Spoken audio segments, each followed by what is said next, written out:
Phil Jackson has directed his team to their best start in 18 years, including an incredible 10-game win streak, which is on the line tonight.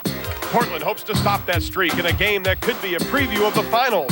Though Portland has not blazed a trail so far, Clyde Drexler is blazing a trail of his own to his ultimate goal, an NBA crown.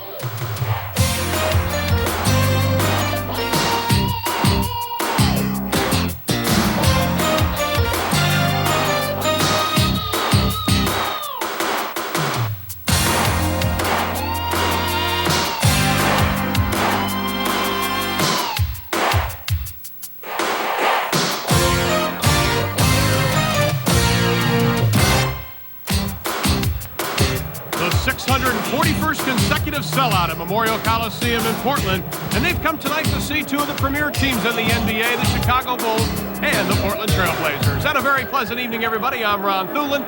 Glad to be with us for Game 2 of our doubleheader tonight. Now, recently, Chicago has not had much success here in the Rose City. In fact, the last time they have won here was back in March of 1989. Joining me tonight, Doug Collins. And Doug, last year the Chicago Bulls dropped both games to Portland, and I think as far as the game here in Memorial Coliseum, Chicago realized they can't run with Portland here in Portland. Well, what they want to do tonight, and talking to the Chicago coaching staff, they want to control tempo, force Portland to make decisions in a half-court game. When you allow Portland to get out and run like they did here last year, they scored 125 points. In doing that, they shot 62% from the field. They had 5 starters in double figures. You see the fast break points 20-6. Now then they go back to Chicago. Chicago tries to slow tempo a little bit. The score now 109-101. This gave the Blazers an 18-1 start. Drexler, Porter, and Ainge came up big in that ball game. They had 25 of the 33 fourth-quarter points. Now, coming into tonight's game, of course, Chicago had the longest win streak in the NBA at 10 games, and they have played very well during that win streak, dominating opponents. Well, Chicago has a championship swagger right now. They feel like that whatever they do, they're going to come out on top, and they've done it really with their defense. It's an extension of last year's playoffs. You see the margin of victory, almost 17 points a game. They're shooting close to 54%.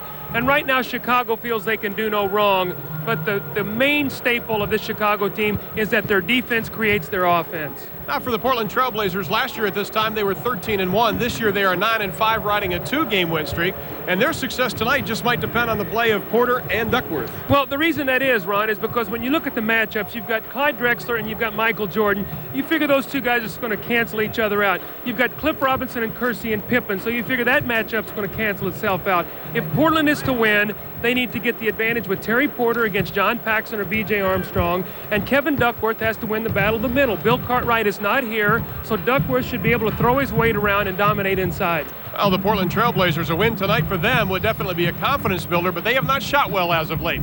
They're shooting 45% on the year, which doesn't bode well as far as a game with Chicago is concerned, as the Bulls are 10-0 when their opponents shoot less than 50%. When we come back, Ernie Johnson will be in our studios in Atlanta. Then we'll come back to Portland for the lineups and the tip-off with the Bulls and the Blazers next on TNT. They are standing at Portland's Memorial Coliseum in anticipation for quite a matchup in what some feel is a preview to the NBA Finals in 1992, the Blazers and the Chicago Bulls. Now let's take a look at tonight's Jeep Eagles starting lineups and the matchups that stand out for you, Doug, right away. Well, I see that Terry Porter against John Paxson is going to be a big matchup. I think Duckworth and Will Perdue and Buck Williams and Horace Grant. Horace Grant is quietly becoming one of the top power forwards in the NBA. Pippen, Grant, Perdue, Paxson, and Jordan we see for Chicago, and they are coached by Phil Jackson in his 3rd year with a career record of 127-50. In his 4th season for Portland, it is Rick Adelman. He comes in with a record of 145-68. And what a difference a year makes, Doug, between these two teams. As we mentioned, last year Portland was 13-1 at this point. Chicago was 7-6. Well, I think the big difference is with Portland is they know they're a good team. And when you review the films and talking to Rick Adelman, they're getting good shots. They're doing the things they want to do. The one thing they're not getting is a lot of easy transition baskets. So their emphasis in the last 8-10 ball games has been we've got to start running again, get some easy shots, then our outside jump shots will start to fall. And I think that they see themselves starting to get back to where they were. And here's the series profile, the first meeting this season between the two. The Blazers have won 3 of the last 4. Of course, as we mentioned at the top of the show, 2-0 last year. And the Blazers' last win here in the Rose City was back in March of 1989. The officials for tonight's games, it'll be Mike Mathis, Jimmy Capers, and Tommy Nunes. And the electricity in this city today has been incredible. More people have stopped us asking for tickets, especially to see that man, Clyde Drexler, in the last 5 games. He has averaged just about 34 points a contest.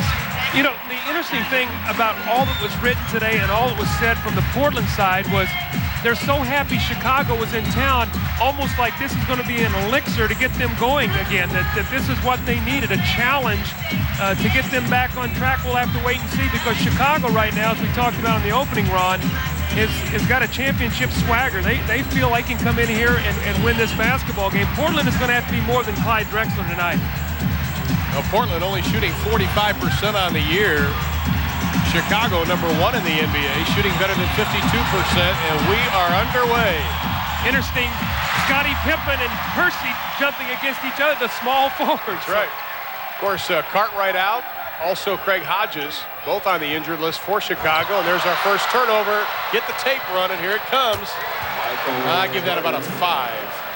Well, Michael's easing into it. There's a turnover to start the ball game, and you give Michael Jordan an easy basket. You can see right now, up-court defense from Horace Grant, just to try to slow this Portland team down, not let them run the ball up the floor. Took them 8 seconds to get it over the 10-second line. Purdue had it, lost it. Kersey retaliates. That's where Chicago will miss. That's an over and back violation on Scottie Pippen. But the offensive rebounding is where the Bulls will miss Bill Cartwright tonight. The big body against Duckworth inside. Oh, almost another turnover. Pippen got a hand on it with those long arms and big hands. Kersey playing with 2 sore ankles. Weren't even sure if he was going to play. Duckworth has a strained groin. He's also hurting. Kersey. See, there's the open shots that we talked about that Portland is just not making, but 2 offensive rebounds. Grant puts a shoulder on Kersey. Williams throws up the air ball. 3 offensive rebounds here. Everybody diving for it. It ends up with an easy 2 for Buck Williams. I think Phil Jackson wants a 20-second timeout. He is giving the officials a once-over. Phil Jackson is livid. He is all over Mike Mathis and Tommy Nunez. Let's take a look at the rebounds again, Doug. As you mentioned, they do miss Bill Cartwright, no question. Well, Portland is not a pretty basketball team. They're a blue-collar, grind it out, get up on the basket and get it. There's the open jump shot. It does not go. Here's the offensive rebound by Duckworth. Michael Jordan in there trying to get it loose. Duckworth picks it up. He's going to kick it back out. Buck Williams will miss a floater in the lane. And then you're going to see the rugby scrum underneath the basket again. You see Michael Jordan with Duckworth over the back, and then Buck Williams pries it loose. You're going to see it right here, not a jump ball. Buck Williams pries it loose for a layup. That is the hustle kind of points that Portland gets. Well, Clyde Drexler put it best. He said at the beginning of the season, we were trying to play too pretty of basketball. That's not us. We almost have to play ugly. Well, they've got to just push the tempo. They're going to take bad shots, but they get a lot of hustle points. There's a hustle board up here that we'll watch and we'll keep track of. And normally, of course, if Portland wins the hustle points, they win the ball game. Portland has more advertising on boards here than any city in the NBA. Jordan misses his second shot of the game. Now, this is Porter at his best, pushing the ball up the floor. You have a mismatch here. We've got an offensive foul. We're going to go the other way with it. That'll be on Duckworth. His first team foul. You had a mismatch there, Ron, on the open floor. You had Drexler against John Paxson. Porter could not get him the basketball after Duckworth got the offensive foul. Chicago, a lot of motion in their offense. They like to split the post, free up jump shooters. They're like John Paxson. Paxson from outside, back of the iron. Drexler with the board. John Paxson did not have his shooting stroke down. He was out with a sprained ankle. Shooting only 45% from the floor after last year shooting 55%. So Paxson not yet back in the form after being injured. Inside, Jordan will be hammered by Williams. Portland foul, number 52, Buck Williams, his first. Michael Jordan in the open court. He's a nightmare. You see Kersey is switched up on him. He cannot handle him. He has 2 sore ankles, but he couldn't handle Michael in the open floor even if he were healthy. So the mismatch in the transition game you're going to see tonight, which team can take advantage of it when you get cross matches, forwards playing guards and vice versa. Jordan now has 3. He's the NBA's leading scorer. And he has been the Bulls' leading scorer 12 of 13 games. Ron, let's keep our eye on now after made free throws. Against Portland, Chicago will probably show some up-court pressure so if they can't run the ball back down the floor. They'd like to keep the ball out of Porter's hands, make someone else handle the basketball. Horace Grant will double-team him as he comes up the floor. Tied at 4, 9:45.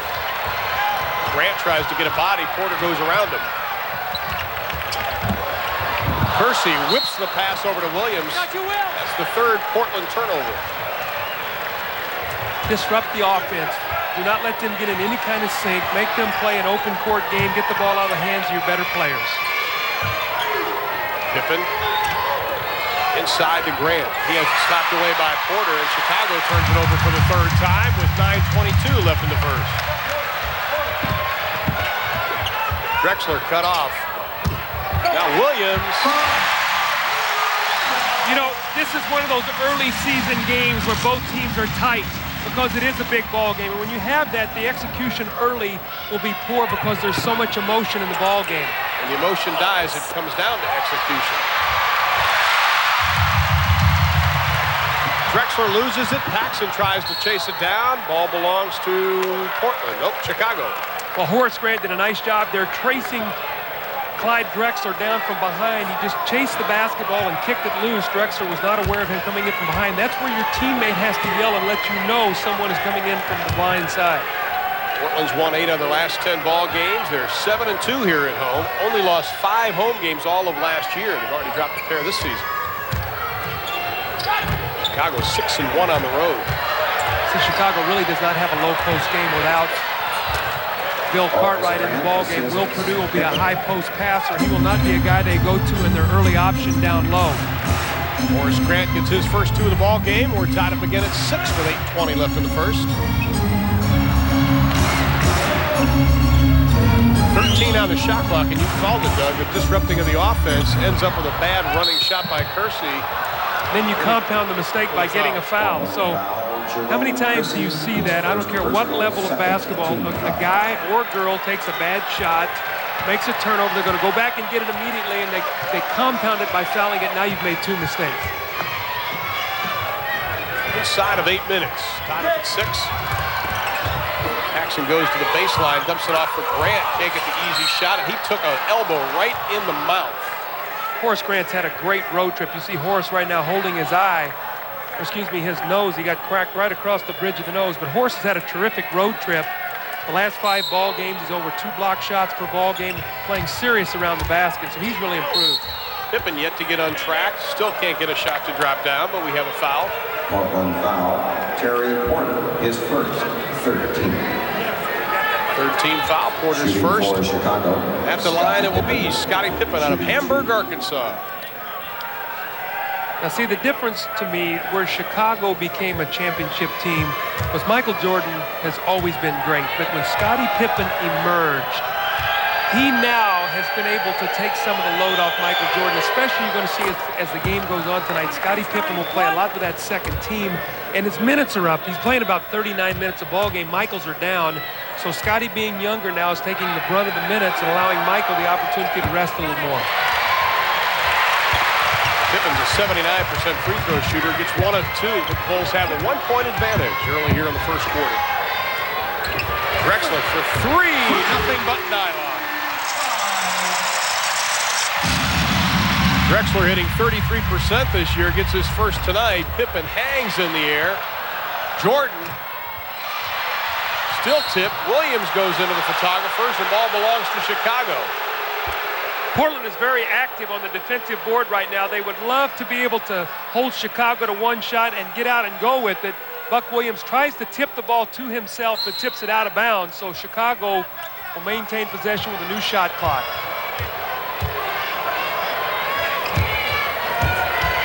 Paxson on Porter. Jordan on Drexler. Now switches over Porter on Jordan. Perdue just lost the handle. Buck Williams took a swipe at it. Drexler leads the break to Kersey. The monster slam won't go down. And Jordan with a good save as everybody was standing around looking at it. But we have a foul.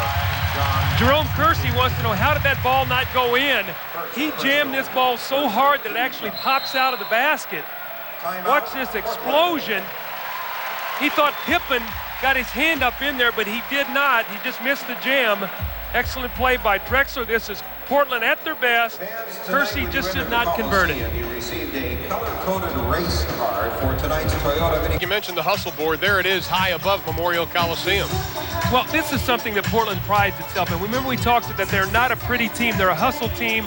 The block shots, the rebounds, the steals, right now 10-5.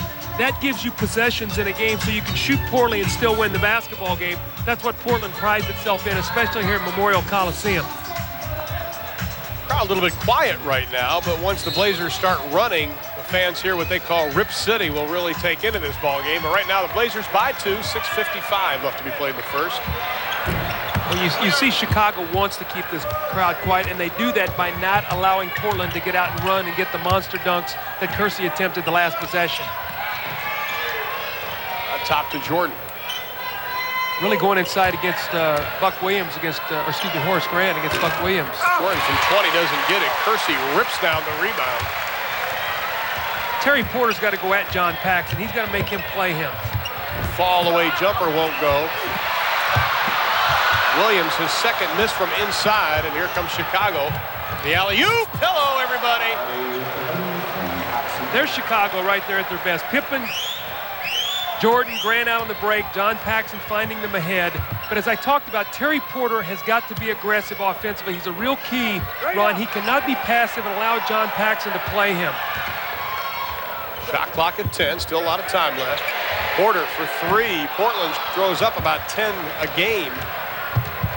Chicago, on the other hand, only 5 three-pointer attempts a game. Well, Terry Porter shot tremendous three-pointers last year. He's not shooting that well this year. Only 37% this season, 14 of 38.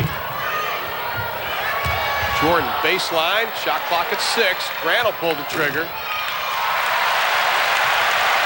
Tied up at 9, 5.5 left in the first quarter. To Williams again. This time he doesn't get it, but we have a block.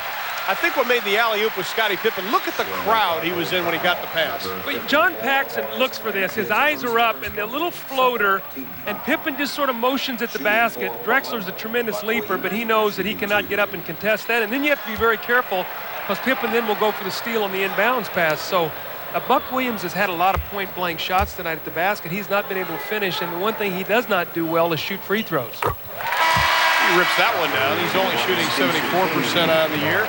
Stacey King comes into the lineup for Chicago. Will Perdue sits down, and talk about a rebirth of a player. The key is, can he do it when he gets back at Chicago Stadium when the Boo Birds come out? Stacey King playing very well on the road as of late. Well, you know, we had the first game in Chicago Stadium when the rings were handed out this year, and we made a point of saying that Stacey King will play himself back into their favor by being a consistent performer. He's done that on the road. The big thing is just keep being Stacey King and play the way he's playing, and the fans will like what he's doing. Tough to win the fans back once you lose them, but he's on track to do just that. He loves to come to the middle and then spin baseline.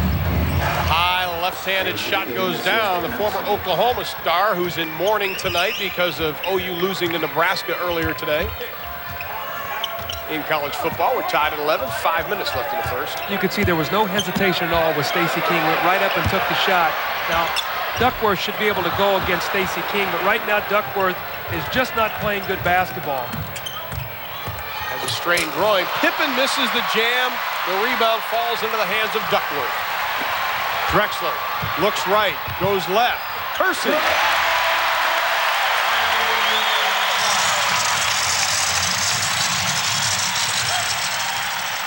The alley-oop to Jordan with the right hand. Michael looks like something happened to him earlier in the ball game. He's grimacing. I don't know if he hurt his back on the one play when he drove and Buck Williams took the hard foul, but he does not appear right now to be at 100%, although you can't say by the last shot that he just took. He didn't go up for that rebound, but it rolls into the hands of Pippen. Bulls have a 4-on-2. Paxson all the way.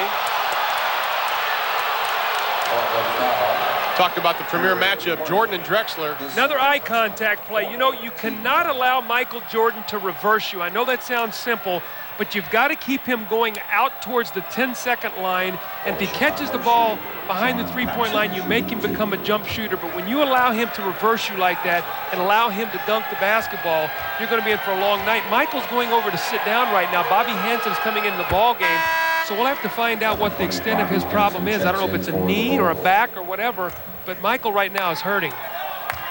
Well, Paxson playing in front of his brother, Jim Paxson, former Portland Trailblazer, best known for a Bic shaving commercial, which is probably, he really likes to hear that. Well, Jimmy Paxson was one of the better guards in the league, moving without the basketball, tremendous shooter, and was a great player here for the Blazers. Scored over 9,000 points in his career here. Of course, their father, Jim Sr., also played in the NBA, the old Cincinnati Royals. Inside, Kersey, count it. Didn't look like he had a sore ankle there, Doug. They listed Jerome Kersey as questionable for tonight, talking about he had 2 sore ankles. But look at the quick move here to the basket, and then he slides sideways to prevent the offensive foul. Tremendous concentration by Jerome Kersey, an opportunity for a 3-point play. Well, Jordan is sitting down on all fours right now, but we are tied at 15 with 3:56 left in the first. That is Michael Jordan getting some treatment from the Chicago trainer. They sprayed some ethyl chloride on there. Now they're putting on a bandage. And with 6 points and 4 rebounds, Michael a little sore and tender in the back. Now this is where we think he hurt it. Ron, after he made this play right here, it looked like he pulled up and was holding his back. He penetrates. Now watch him as he hangs in the air here, and then he's going to get the foul, and he's going to come down. And I think when he does this, he sort of strains his back. See the way he's arched backwards there? I think that's where he hurt his back. And it was early in the ball game, and from that point on, you could just see him tightening up. Now, you saw the alley-oop where he went up and finished big and got the basket, but he just was not moving like the Michael Jordan that we normally see. We'll have to wait and see what happens the rest of the ball game. Kersey completes the 3-point play. The Blazers go up by 1. Oh, it's monster slam night tonight.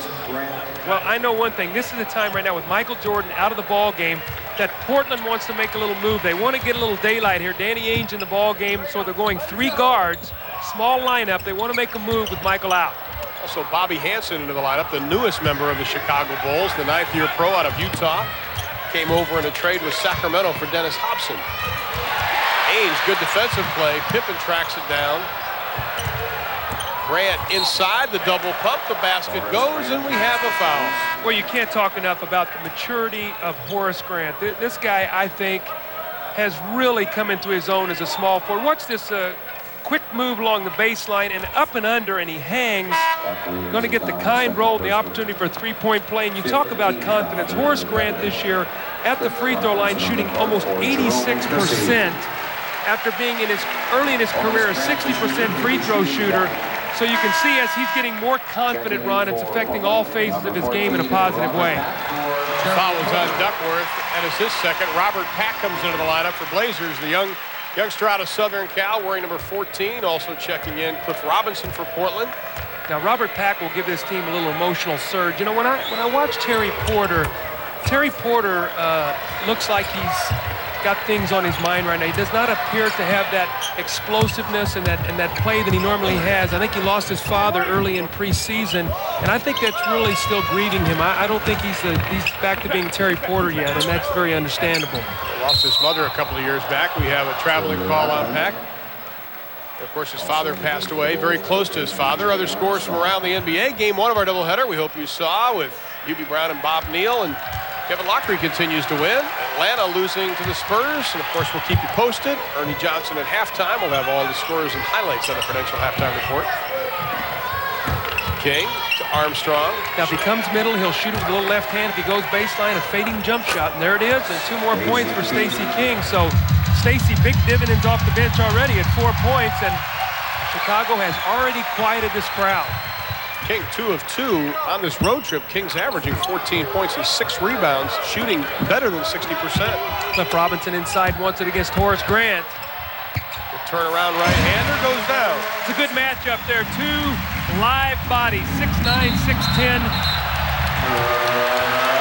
We've got another turnover for Chicago. Pippen called for the walk. Both teams love to retaliate, Ron. You score, you've got to get back. You can't celebrate. See both teams with 5 turnovers, but you've got to get back defensively and take away that quick advance of the basketball. Armstrong follows Pack through the lane. Robinson trying to shake Grant. Sets the pick for Drexler.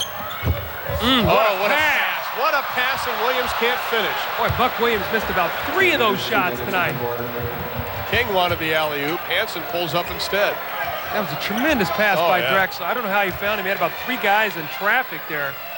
The assistant coaches told us before the game they feel that Clyde Drexler is one of the great passers in the game, if not the best. Well, he's got big hands, he's got good vision, and he can hang in the air. 3 great qualities. I mean, what an uncompromising position to get yourself in and then bail yourself out with an overhead, two-handed, no-look pass. Shooting 2. That foul was on Ainge. That is his first personal. At the line, it'll be Bobby Hansen. You know, Ron, so much was talked about Portland in the preseason when they went to training camp. A lot of their emphasis was on execution, especially execution in their half-court ball game. Not because they felt like that was what they were going to have to do this season, but that's what they were going to have to get better on in the playoffs. And as a result, early in the year, they have not run the way they've wanted to. They want to get back to that hard running up and down the floor. They're a team that takes a lot of bad shots, but the hustle gets them out of those kind of plays. Almost a 3-guard offense now for Portland when you have Pack, Ainge, and also Drexler in there. This time, Williams gets the right hand to go.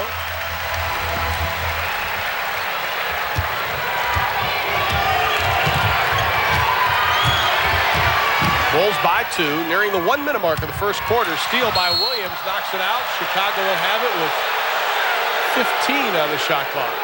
Well, you can see both coaches going to their benches early, which means a lot of emotion. Guys get tired early. You've got to go to the bench, let a guy get a little bit of a blow and come back. So you see Ainge on the floor, you see Pack on the floor, Robinson. And Michael still on the bench with a towel around his shoulders. Pippen uses the glass, doesn't get it. Ainge has beaten everybody down court, but Pack takes it himself. Then he dishes to Ainge. Boy, Danny Ainge, if he'd have got a good pass there, could have spotted up with a nice jumper. Drexler uses the right shoulder, doesn't get it. Chases his own rebound now, can't get it. Hansen.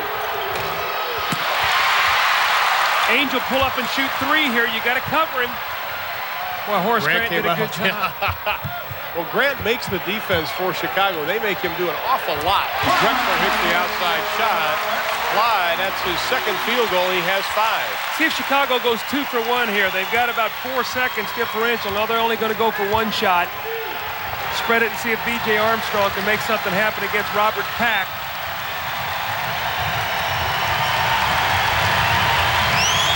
That's the game clock, lower right-hand portion. Shot clock at 4. Tommy Nunez says, wait a minute, we have a foul. And that's on Drexler, his first.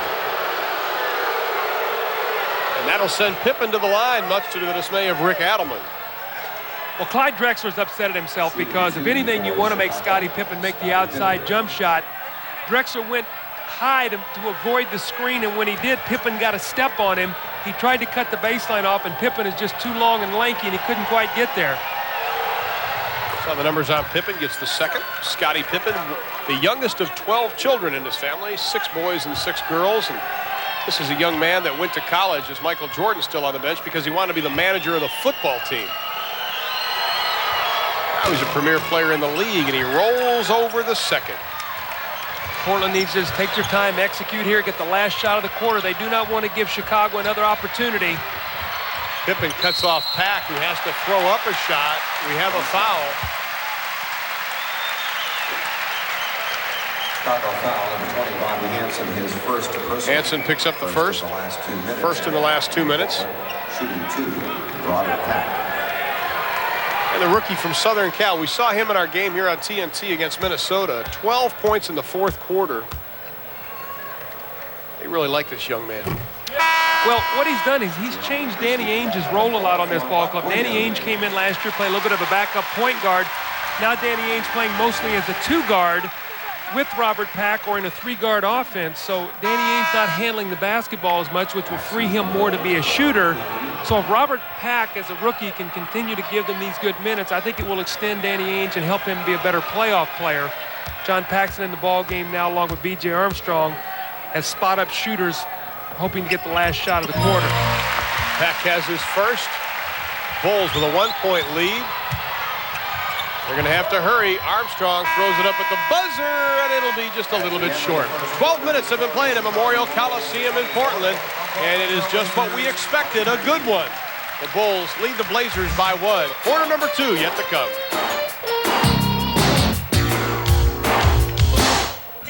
Clash of the Titans will be on Sunday on TNT, and we've got the Clash of the Titans here tonight as the Bulls lead the Blazers by just one.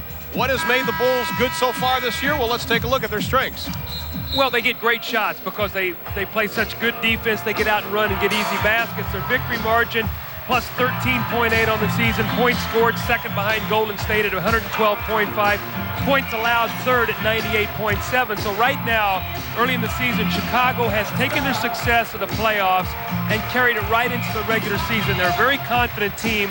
Remember now, they won the last 3 games of the season last year in Los Angeles to win the NBA championship. They're now 6-1 on the road this season. So early field goal shooting, Drexler 2 for 6, Porter 0 for 3, Duckworth 0 for 2. So those guys combined 2 for 11. Michael Jordan back.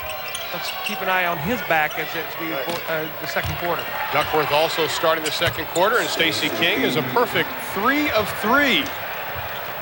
Well, Duckworth has got to be able to push Stacey King off the block. Too good a position there. Duckworth's got to get his body on him, get him out of the lane, and punish him a little bit, not allow him to do what he wants to do so easily. Well, the fact that Cartwright's out getting King some quality minutes, but also the fact he's playing the 5 spot, the center, as opposed to the power forward. We have a 3-second violation against the Blazers. That is turnover number 6 for Portland already on the year. They're only averaging 15 a game. Chicago only 14.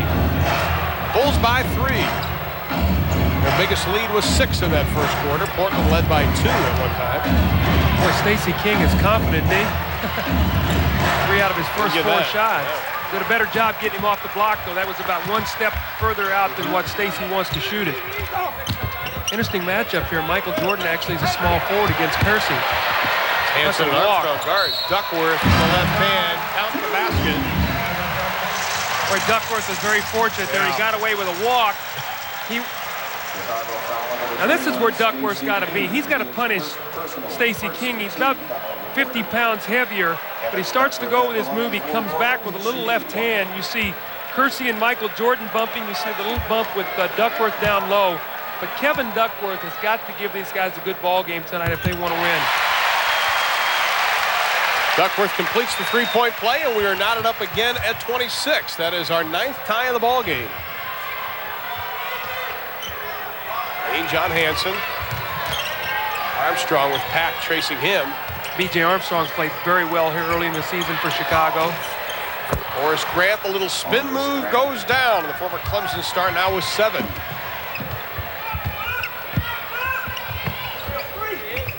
Crowd gets awfully quiet here at times, considering this is one of the loudest crowds when the Blazers get going, but at times you can hear a pin drop, Doug. They're so spoiled by their basketball team here that when the team hits a little bit of a lull, it almost shocks them. You see a little isolation here. Michael Jordan against Kersey. Looks pretty quick on that move. Can't get it to go. Duckworth with the rebound. That is number 3 for him. Pack went left, the ball went right. Portland's just not really sure right now. They don't know what they want to do out there. It's they're grasping and groping right now to get something to work. Jordan with the rejection. That is his 11th block on the year. Armstrong over Ainge. Drains it big time. BJ's first 2 of the ball game. Started 3 games when Paxson was hurt. Ainge pulls the trigger, doesn't get it. Danny Ainge continuing to have his shooting woes, only 39% on the year. Last year he shot 47%. There's B.J. Armstrong again in the open floor. Fans getting restless. 6-point Chicago lead that matches their biggest lead of the ball game. And Rick Adelman says, we need a timeout. B.J. Armstrong on the drive. Now, this is one thing B.J. has added to his game. Last year, he pulled up to shoot the jump shot. This year, he's going to take it all the way to the basket. He's about 15 pounds bigger and stronger, and Robert Pack does not stop the basketball. No one there to give help. B.J. delivers. Miller averaging 21 points a game, had 31 in a game tonight.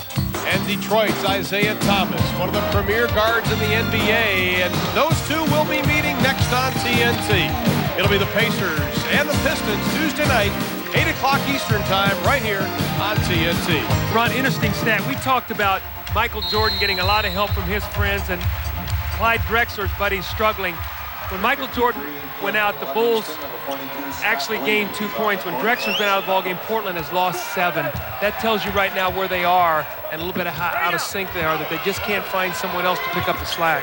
Scott Williams and Cliff Livingston getting their first playing time for Chicago. Duckworth, the spin move on Stacey King. Duckworth now with 5. Williams, wearing number 42, was just activated after signing late, November 23rd. Livingston, number 53. Boy, Michael Jordan's got Robert Pack on him. If they can find him here, he can go right over the top of him.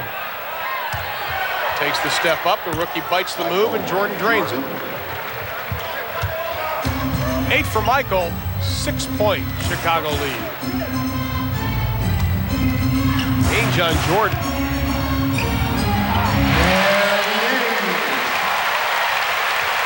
That's an aggressive move by Danny Ainge. He needs to be a little more aggressive like that. Look to create his own shot just a little bit more.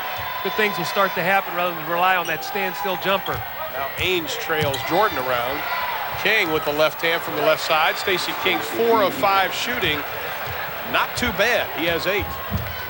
See, they bought time with Will Perdue. Will sort of softened up the middle a little bit for him. Now Stacey comes off the bench and gives him a good lift. So the bench really helps out. Duckworth working on Williams. Jordan tries to come over the top. Scott Williams, the second-year pro out of North Carolina, gives Jim Capers the look. Williams is whistle for his first. A couple of partial scores to pass along to you. Denver leading Seattle by 10. Also won the 4th Utah on top of Golden State handily. And Phoenix, when are they going to get on track? Clippers over Washington. Utah starting to play better now in their new building. They're getting adjusted to that beautiful new arena out there in Salt Lake. Duckworth, who's averaged 18 points a game against Chicago last year, doesn't get it. Robinson can't get it to fall. See Chicago controlling tempo right now. They've got the game where they want it. 5-point lead. They're playing a half-court game, taking their time. Crowd is out of the ball game right now. It's got to be an illegal defense. That is exactly what Mike Mathis says. They cleared everybody out for Jordan, and he's still holding his back, and he still has that little grimace about him when he tries to walk around. Adelman, first Blazer captain, one of the original Portland Trail Blazers. Armstrong on Pack, 7:25 left in the first half. Michael Jordan wanting to post up against Danny Ainge, got him on the low block, now steps out. Kersey comes in hard for the rebound, but it ends up in the hands of Williams. King, in and out, tipped up, and it rolls around for Williams. That was a great tip in by Scott Williams. Chicago keeping the ball alive on the offensive boards. Williams putting the belly up against Duckworth, who tries to force the shot up. Robinson tracks it down, but Cliff Livingston gives him a little shove out of bounds, and the ball will belong to Chicago.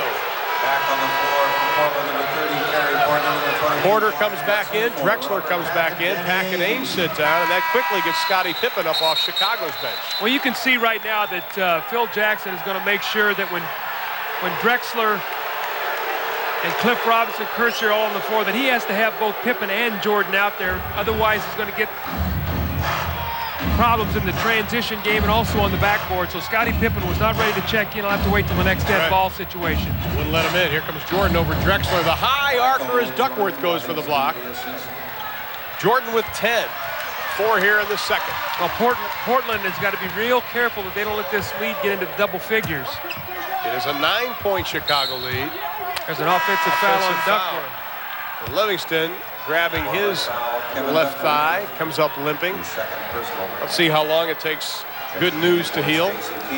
See, Portland was down big here at home the other night against Milwaukee, came back and rallied in overtime. They were down 18 at Minnesota on TNT, came back to win that ball game. They cannot do that against Chicago. If they lose touch with them here, get down 10 or 12 points, they're going to be in trouble. With Livingston no longer limping, Drexler pushes Livingston out of the way. But Michael Jordan hits the jumper. Jordan with 12. 11-point lead, Doug. You said they didn't want to get it double figures, but Buck Williams up off Portland's bench, along with Abdelnaby. See, right now, Portland, other than having Drexler out there, Porter's not making the outside jump shot. They have no perimeter shooting. They have absolutely none right now. So the absence of that, Chicago is starting to back it in the paint. They're taking away driving lanes, and now they're going to force him to greet them from the perimeter. They're going to not give up any second shots, so someone's going to have to make some outside jump shots. This is where Terry Porter has got to get himself loose and start contributing. Right now, he has 0 field goals, 0 for 3 from the field. Abdelnaby making his 11th appearance this year. That's a big shot. They need that one. Drexler's the only guy that's shooting with any confidence outside. That's his second 3. He has 8. And the lead is 8. Livingston on Williams. Drexler on Jordan. Jordan doesn't try to drive. Drexler didn't block him out. He leaked out and he gave up 2 points. You can't let Michael Jordan get his own missed shot, and that's what Drexler did that time, cost him 2 points. Jordan averages 5.9 rebounds a game. Offensive foul on Portland. Jordan still grabbing his back. A little push in the back, I think. Drexler on Michael Jordan trying to free himself up for the alley-oop. Let's watch Drexler against Michael Jordan, see if we can find it here. Oh, here's the, I'm sorry, this is the offensive end. Jump shot, Drexler leaked out. Michael Jordan follows his own shot and finishes. He just went around everybody. King quickly back into the lineup for Chicago. And sitting down with Scott Williams. 5 minutes left in the first half. 10-point Chicago lead. Jordan, count it. Michael Jordan. I think Jordan feels it tonight. 16 points, 10 here in the second quarter. Portland's having trouble getting the ball in now. Well, Abdelnaby's in the ball game. He's an emotional player, hopefully trying to give this Portland team a little bit of a lift. They got to get it across the line. Williams inside again. This time he connects. Buck in double figures with 10. Well, still plenty of time in this ball game, Ron. We don't want to take Portland out of this game, but they've got to do something here defensively. Michael Jordan is getting wide open 15-foot jump shots. You talked about at the top of the show, Chicago playing with so much confidence, not only because of the championship, but the 10-game win streak. Turnover, number 6 for Chicago. Porter, not much of a factor, but inside to Kersey for 2. That's the kind of baskets right there that Portland needs. The penetration of Porter, slashers going to the basket, some easy layups to eliminate the outside shooting that they don't have right now. Paxson set to check into Chicago's lineup. Jordan having a field day from the outside. Let us all have a bad back, Michael. No kidding. 18 now for Jordan, who's averaging 31.3 on the year. Drexler. Jordan whistle for the foul. Chicago foul. Michael Jordan is Jordan's first. This is what Terry Porter helps bring to this ball club. A nice steal, and then the open court ball game, pushing the ball ahead. He's going to get the ball in the middle of the floor. Someone has to stop him now. Michael steps over, and when he does, Kersey's able to get on the baseline and get the easy score. 20-second timeout for Portland at the 3:40 mark as they're working on the eye of Kersey on the far side. Well, this program is authorized under broadcasting rights granted by the National Basketball Association solely for the entertainment of our audience. Any publication, reproduction, or other use of the pictures, descriptions, or accounts of this game without the express written consent of the National Basketball Association is prohibited. The right eyebrow of Jerome Kersey. Mike Sheminsky, the trainer for Portland, working on it. He's going to be all right. 3:40 remaining in the second. It is a 10-point Chicago lead. They've led by as many as 12. And Paxson will come back into the lineup for the Bulls, who will go with Grant, Paxson, Jordan, King, and Pippen. You know, Ron, so much we talk about big basketball games, whether it's basketball, football, whatever. The first 5-6 minutes of an important game is a very emotional time. Then the players lose that emotion. We talk so many times how execution becomes so important. Chicago is executing right now. They're running their half-court game. They're using the clock. Michael Jordan is shooting the ball so well from the perimeter. On the other hand, Portland is not getting easy baskets. They're getting in their half-court game, and they're getting a little frustrated. And so what happened is now Chicago's taking this crowd out of the game by doing what they've wanted to do, execute and control the tempo. Clyde Ugly's one down. Drexler now with 9, and it is a 9-point Chicago lead. They'll go up high to King, hands it off to Paxson. Inside to Grant is a pretty play. They can't finish it. Portland has it. I think Horst would like to have that over again. John Paxson gave him a great pass, and he just lost his concentration. I think he thought he was going to get hit around the basket. Portland, who has won 19 of the last 20 versus Eastern Conference opponents here at Memorial Coliseum. Abdelnaby loves to spin in the lane. Now, see, he can help them because he can jump over Stacey King down there. Where Duckworth's going to bully him, Abdelnaby actually can jump over the top of Stacey King. Abdelnaby averaging 3 a game. He's got 2 tonight. Grant, the fall away, he doesn't get it. Kersey just rips the board. They got to run. They got to push it. They got to get something easy. Alley-oop to Williams. Can't get the handle on it. Jumped a little bit too early. 3-on-2. Chicago to King. To the hole. Count the basket. And Stacey King muscled that one up. I have no idea how that ball went in the basket. I have no idea. Jerome Kersey just took his head off, and Stacey King took it right to the basket, had his eyes on the target.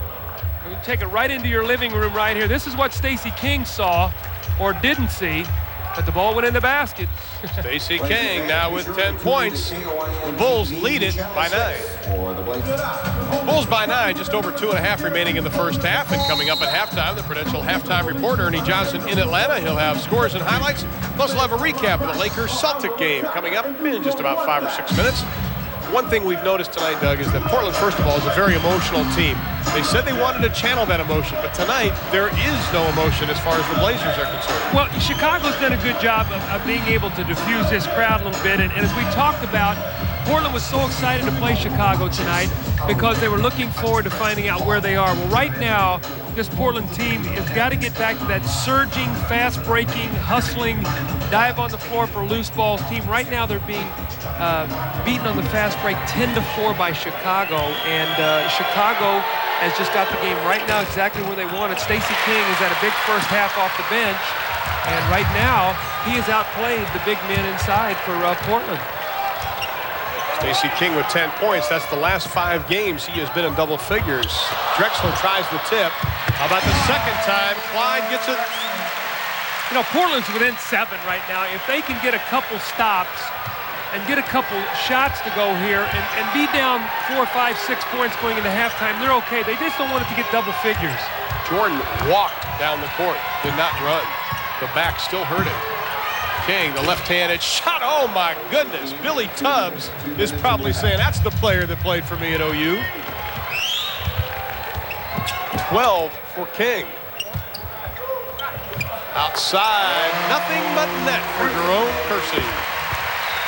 And the sigh you hear was Rick Adelman. A jump shot finally went into this Portland team. Like he told us before, he said, hey, we're getting good shots. Nothing's going in. Pippen, good move around Porter. You've got to keep Pippen and Jordan going toward the 10-second line. You can't let them slash to the basket. Portland now has been beaten twice by those kind of moves. Drexler tips it, but it goes right into Pippen. He has Grant on the left. There he is. That'll be an offensive foul on Scottie Pippen. Phil Jackson doesn't like it. Well, that was a nice play by Kersey, because if he doesn't take that, Horace Grant has a dunk. Check it out now. Pippen in the air, and he runs over him. That's a good call. Take 2 away from Horace Grant. And that's 2 fouls now on Scottie Pippen. Nearing the 1-minute mark of the first half. Little screen roll here, Abdelnaby and Drexler. Porter coming off a staggered double screen on the other side. Jordan stays with Drexler with the spin move. Count it. 13 for Clyde, a 7-point Chicago lead inside of a minute. Did Chicago look like a foul here on Abdelnaby? I'll tell you what. At the conclusion of tonight's game, Doug and I will be selecting the Budweiser player of the game. That foul was on Abdelnaby. That is his first personal. King more or less tripped over Abdelnaby on that. Michael Jordan in the post against Drexler. Porter leaves him. Paxson will spot up and shoot the jump shot. So Porter must stay home. A lot of time in the shot clock. Jordan, Drexler doesn't go for the fake. Jordan can't get it to go. King tipped it. Grant can't come down with it. What a move by Drexler. To Abdelnaby, the rookie, the second-year man from Duke, almost bought a birthday present. He tried to palm the basketball and dunk it, and when it did, it slipped out of his hands. That's sort of been Portland's luck here in the first half. Now Michael Jordan's going to hold the ball out.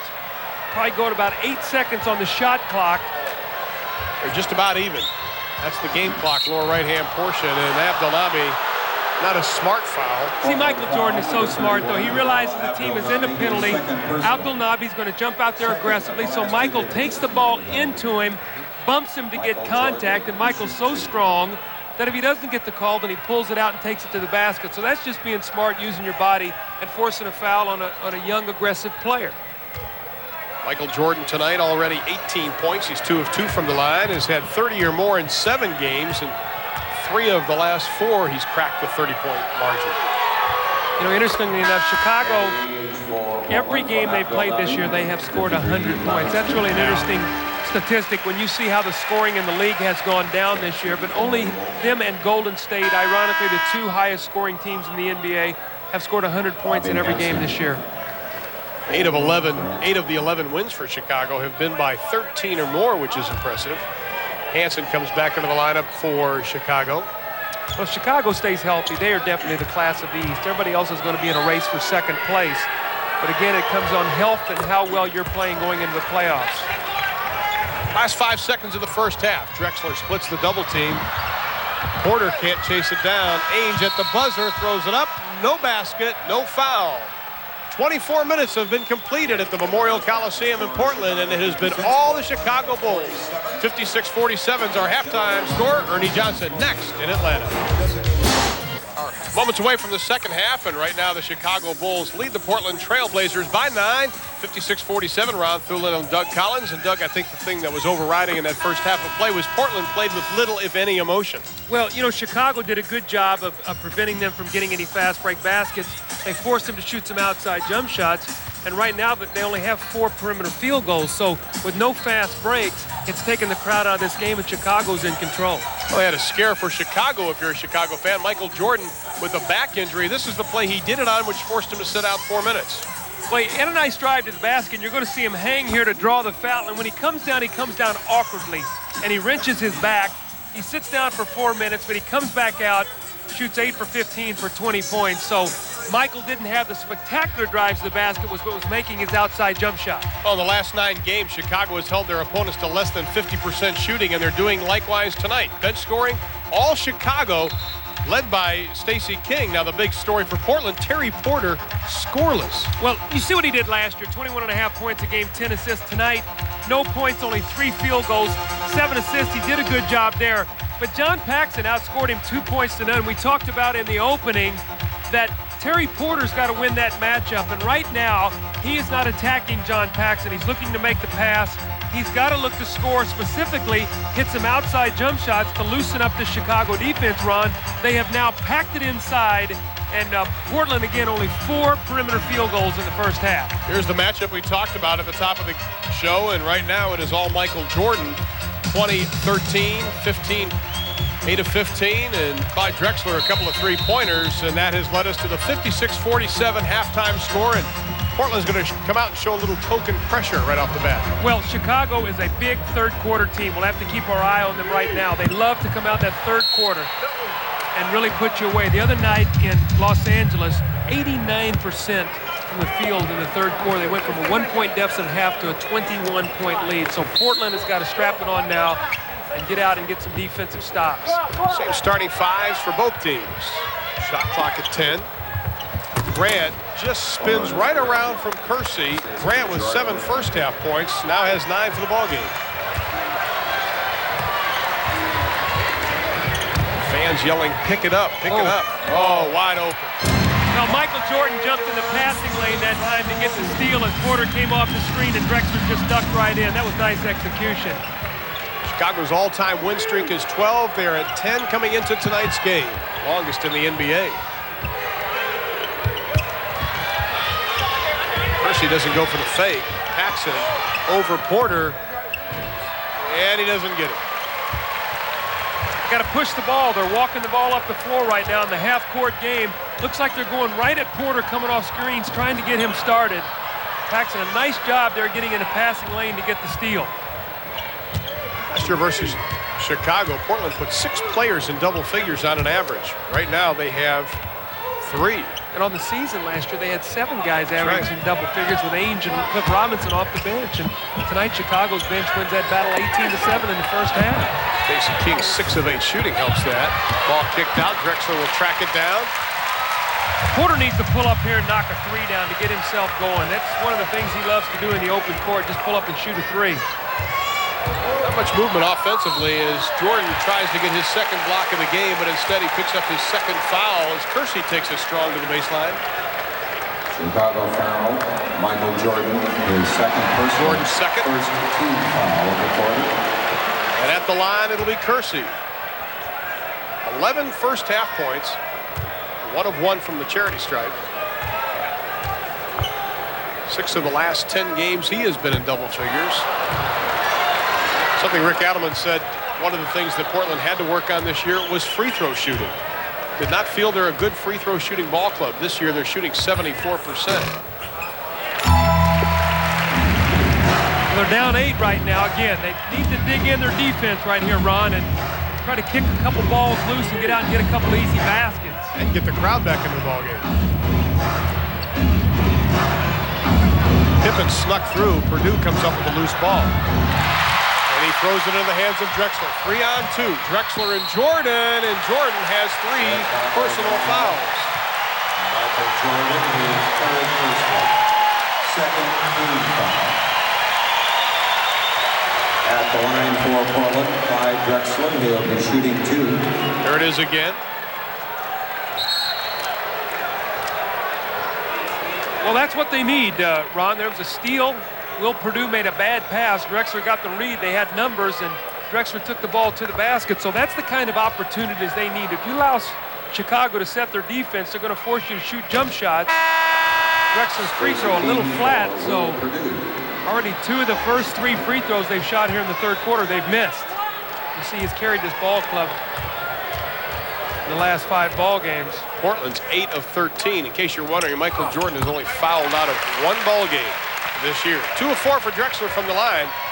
He has 16 for the ball game, and the lead is down to 7. Phil Jackson feeling the game swinging a little bit in Portland's favor, comes right back with Stacey King, so Will Purdue only plays about the first 2 minutes of the quarter. Outside, Jordan, and he still has a look on his face, doesn't he? Yeah, he does. He's grimacing every time he takes that shot. It'll be interesting to see if they can go at Michael, make him get his 4th foul. Porter dishes to Kersey, monster slam.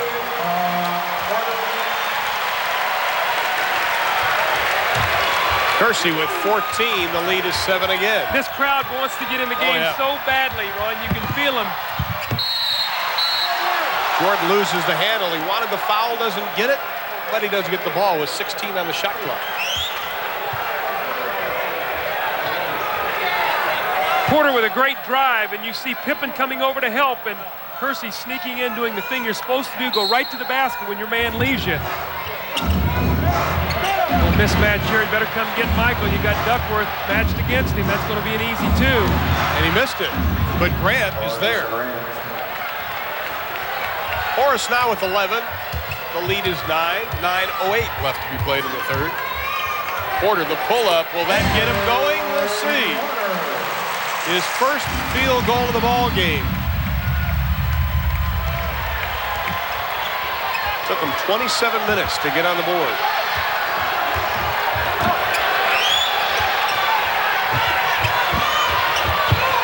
Boy, got it away with an illegal defense that time. Portland did.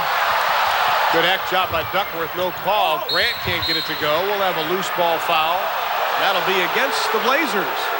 Chicago showed very good patience that time. Portland tried to trap the screen roll. Got the double team. Chicago made the extra pass.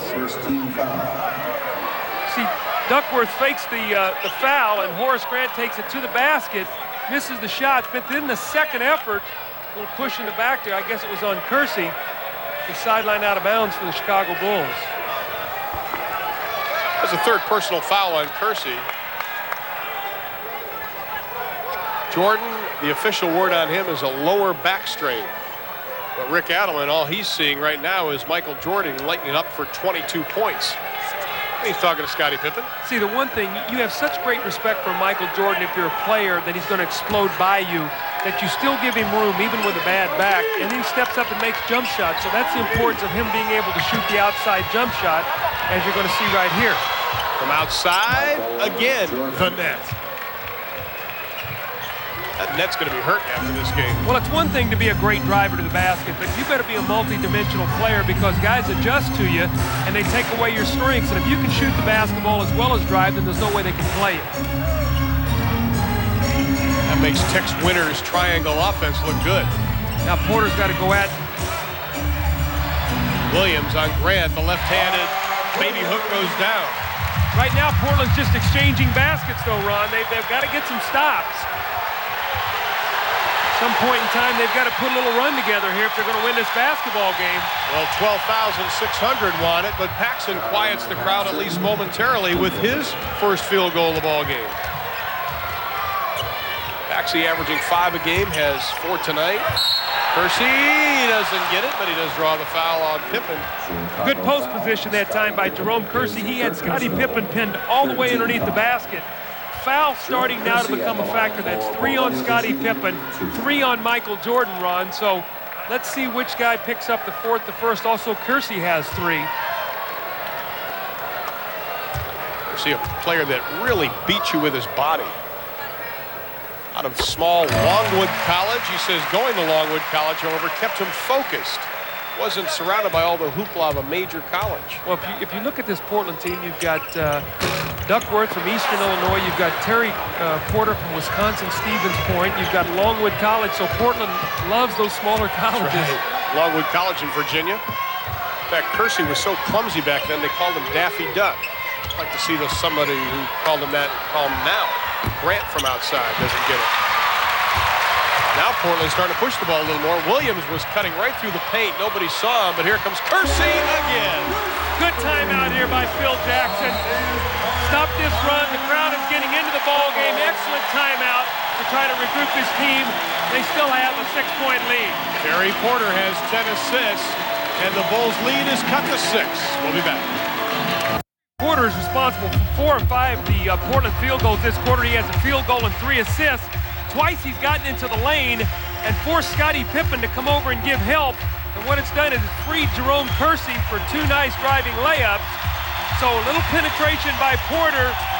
And Portland back to 6 points now, Ron. They've done a little bit with their defense, trying to get some easy baskets.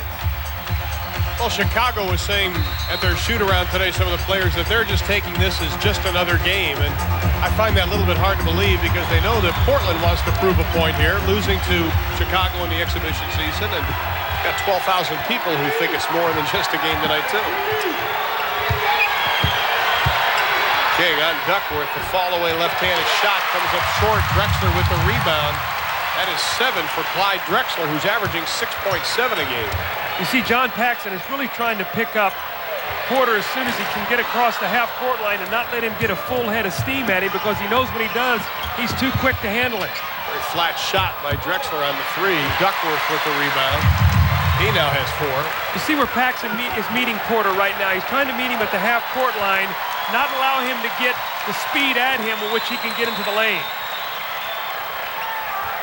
Up top to Williams. Alley-oop to Drexler. He got behind Jordan. That pass was almost a little too short. Drexler got it below the rim and had to muscle it up. Drexler once dunked on a rim 11 feet 1 inch. He needed all that tonight. Pippen quiets the crowd for a moment. Looks like Scottie Pippen's limping now. I don't know what he did. I don't know if he banged a knee, but he's a little gimpy now. Chip Schaefer, the trainer for Chicago, looking at him intently right now. Duckworth pushes the right hand, doesn't go. That was about 3 feet out of his range that time. He had to grunt to get that one to the basket. Pippen spots up, uses the glass. Step bank's closed. Michael better pull up. He'll shoot a 3. There it is. Count it. That's what Terry Porter has to do right there. Pull the defense by shooting that field goal from the perimeter. That's an element he brings to this team that he has not shown tonight. He's shooting 37% from the arc. He's 1-1 tonight. It is a 3-point Chicago lead. Chicago going inside. Stacey King. Shot clock at 5. Shot clock at 2. Oh my, what a move by Michael. Michael Jordan just with a tremendous play. Drexler a little excited there. He's going to give him. He never let the ball go, and they're going to give him a shooting foul. The ball never left his hand. Watch. Well, what the referees are going to say here is that he was in the act of shooting, and with the bump, he couldn't get the shot off. Oh, I think he had a lot of chance to get the shot off, I'm afraid. Ron, that's called being the MVP, baby. Yeah, boy, that's called, yeah. Yeah, I hear you. I'm sorry. This is a guy that can get a shot off from laying down, and they're saying he can't get a shot off there? Well, the ruling that when he got bumped here. Not. I'm not going to argue with him. Well, he missed the first.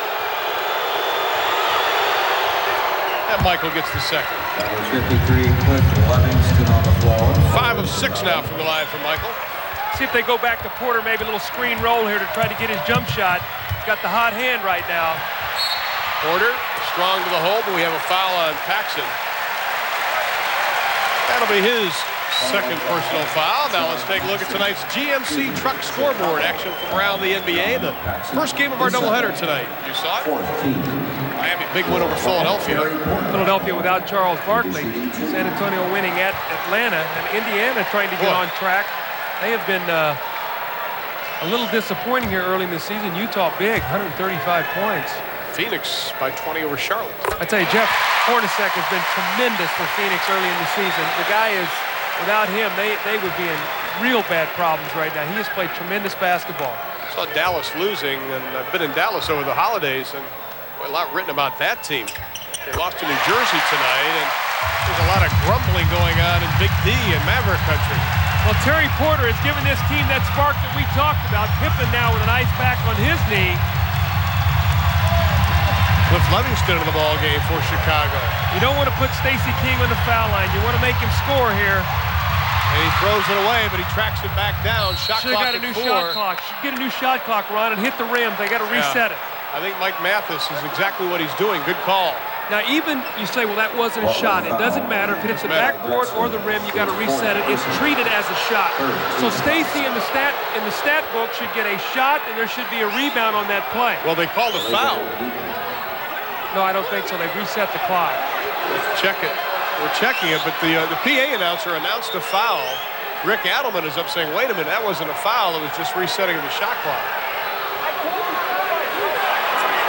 New 24 is all they're saying. The PA announcer called a foul. Exactly right. But the shot clock still has 22 on it. They still haven't reset the shot clock.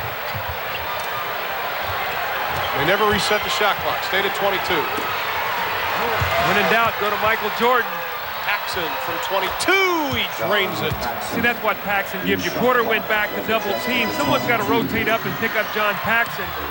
He will bury that open jump shot. Tough shot. Oh, from behind the backboard. He was in the $60 seats on that one. Ron, that was a tough shot. Oh, my goodness. Horace Grant flying at him. I don't know how he made that. 2-point Chicago lead. King draws the foul. Duckworth grabs his left eye. Look at this. Here's Horace Grant coming at him. 6'10", gets a hand up, fading behind the basket. Clyde Drexler is a well-kept secret in the NBA. He is such a great, great player. With the time zone change being 3 hours different from the East Coast, you just don't get a chance to see as much of him, Ron. He is so good. Robinson checks into the lineup. Duckworth, who picked up his third personal foul, got poked in the eye. He's going to take a seat by trainer Mike Shinesky. At the line, it is Stacey King, who tonight is 0 for 2, and he is a pretty good free throw shooter, always has been, even in his collegiate days. 88% this season. He's got an 0 for tonight. King, who changed his number from 34 down to 21, said he wanted to start a whole new year and went with Michael Jordan's trainer, Tim Grover. Trying to get his body fat down from 17%, which he did. Down to 11 now, and it is a 2-point game, 3:45 left to be played in quarter number 3 from Portland. Well, Drexler's got Michael pinned. If they can get him the basketball, Michael's got 3 fouls, and with Pippen with a knee problem, that would be really big if they could get this foul on him. Shot clock at 1 as the ball dribbles out of bounds. And Porter and Paxson really going at it, exchanging elbows and forearms. John Paxson is feisty. He will not back down from Terry Porter. No. He's not going to give Porter an inch. Now, they might try to get a lob going to the basket, or keep your eye on Cliff Robinson. Jordan grabs a hold of Drexler's jersey. Get it up. They're not going to do it. I don't think Buck Williams realized there was 1 second on the shot clock, Doug. I just don't understand that with the play being stopped there, that you wouldn't know that you only had 1 second on the clock. I don't understand that. Isn't it the point guard's responsibility to say, hey, guys, look at the clock? I mean, whose responsibility is it to keep you aware of something like that? Well, as a team, you've got to communicate. Yeah. Hey, 1 second, you get the ball, you got to shoot it. Drexler backs off on Jordan. Between the legs, the shot blocked. We've got a foul. Robinson thought he had a clean rejection. Tommy Nunes says no. Robinson is the first person. Scottie Pippen back into the ball game for Horace Grant. Let's take a look at it here. Michael Jordan exploding on the baseline. Here comes Cliff Robinson. That's a clean block, but that's 2 calls now Michael's gotten here in the 3rd quarter. Kersey walks over to Nunes, and on the big screen right above the arena, he says, Tommy, look at this. Look at this. And Tommy wouldn't look up. Jordan 6 of 7 now from the line. He has 26 for the ball game. It's an important last 3 minutes and 16 seconds here for Portland. They played a very good 3rd quarter here to get back into this ball game. Michael makes this, they're down 4. They need to execute, keep this ball game at least where it's at. Don't let Chicago get about a 4 or 6 point run on you to push this back to double figures, because you're playing uphill all night long. Takes a lot of energy out of you, Ron. 27 for Jordan. Trying to get Porter coming off the screen on the other side of the floor if Drexler penetrates. The 3 won't go down. King clears the rebound. That is his 3rd. Jordan, baseline, little acrobatic move. Robinson with the loose ball. Here comes Drexler. Livingston puts the right shoulder into him, and that is a foul on Livingston. His first, but we have a timeout. 2:44 remaining in quarter number 3. The Bulls lead it by 4. We'll be back. 73-69 is our score. 2:44 left in the 3rd quarter. A lot of NBA action will be coming your way next week. On Tuesday night, it'll be Isaiah and Reggie. And the Pacers take on the Pistons. That'll get underway at 8 o'clock Eastern time. And then on Friday night, how about Utah and San Antonio as Malone takes on David Robinson. Both games underway 8 o'clock Eastern time right here on TNT. Horace Grant being patted on the back by Johnny Bach. Right now, Jordan 21 points, 3 rebounds since returning from the injury.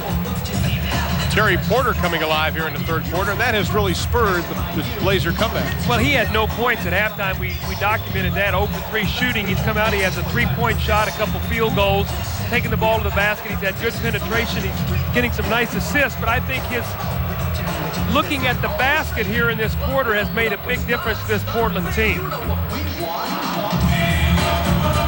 And we'll be at the line as Chicago already over the limit.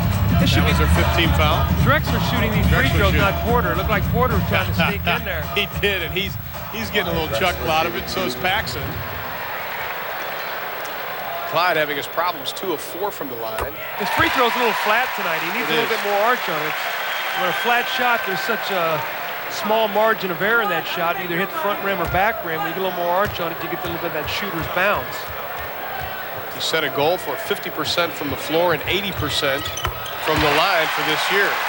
He's 78 coming into tonight. Those two making a 2-point ball game again nearing the 2.5-minute mark at the Memorial Coliseum. Abdelnaby will check in the next break for Portland. Scottie Pippen wanting to post against Drexler. Paxson doesn't get it. It has been a long time since Portland has tied. And get up on him. Drexler from 15. Well, that wasn't close. Kersey doesn't get it. The tip up and in by Robinson. They're giving it to Buck Williams. Tied at 73. Jordan unties it. 2 minutes in the quarter.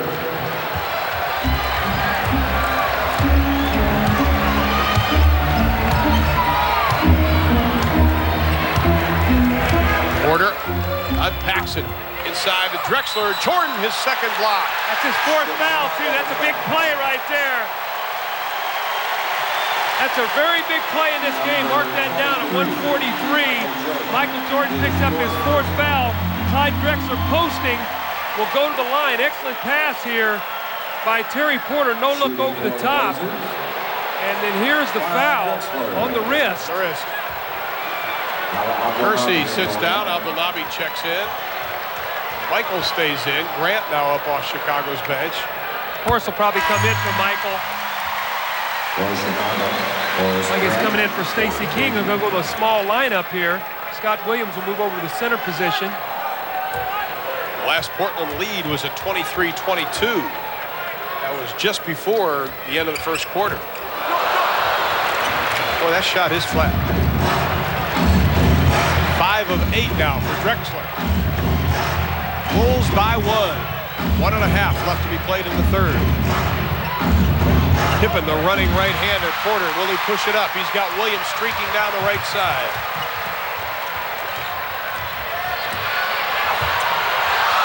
Drexler, the left-handed finger roll, no good. Pretty nifty ball handling by Paxson as Bobby Hansen set to check in for Chicago. There's that backdoor cut by Michael Jordan again. Robinson kicked it right out to Pippen. Jordan over Robinson, doesn't get it. Abdelnaby with the board to Porter. 3-on-3. Remember, Pippen's got 3 fouls. Now he's going to be careful not to pick up his 4th, isolated against Drexler. Jordan, not sure who he's guarding right now. Must be Robinson. Abdelnaby shuffling the feet, tries to get Williams up in the air. Offensive foul. Scott Williams is a quietly effective player for Chicago. He does a good job. He does not go for the pump fake. Watch it here. Abdelnaby is going to spin back into your picture.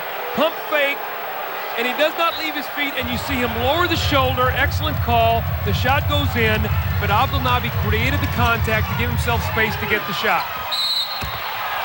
Pippen looks inside to Grant. I think they're going to call it on Abdelnaby again as he and Williams got tangled up. That's his 4th personal foul, so on a permanent basis, Abdelnaby leading the league in fouls. That'll be 2 free throws for Horace Grant. Horace has been quiet here after getting off to a good start. 4 points in the second half, 11 for the ball game. Last year, he did not have a good series against Portland, averaged slightly better than 5 points a game. 2 of 2 from the line tonight. He now has 12 points for the ball game. This is a young man who says if he wasn't playing in the NBA, he'd be a Marine. Always wanted to be one. He's turned into a Marine for Chicago. Quite the blue-collar rebounder and hard worker. Gets them both. 3-point Bulls lead. Well, Portland can get the last shot. There's about a second differential here. Terry Porter needs to get the ball in his hands, run a play, and make sure they either go down 1 or 3, but they don't want to give up a shot to Chicago here and give them another opportunity. Chicago got Jordan out with 4 fouls in this last few seconds. Porter looks at the clock. Abdelnaby inside with the right hand. Paxson to Grant with 1 on the clock. It'll count, but he doesn't get it. Abdelnaby pulls him within 1, Doug. Nice screen roll, Terry Porter. You see Scott Williams coming over to give help. Porter with a little floating pass. Slow rotation by Scottie Pippen. He's got 3 fouls. He's got to back off the play, and Abdelnaby delivers. It's a 1-point ball game. 77-76 our score. 4th quarter still to come. Oh, the 3rd quarter, Chicago turned extremely cold, only 36%, 63%. And you were talking about this is the same team that was hot just a couple of days ago. It's going to be interesting now. Both teams have gone to their bench. Danny Ainge into the ball game.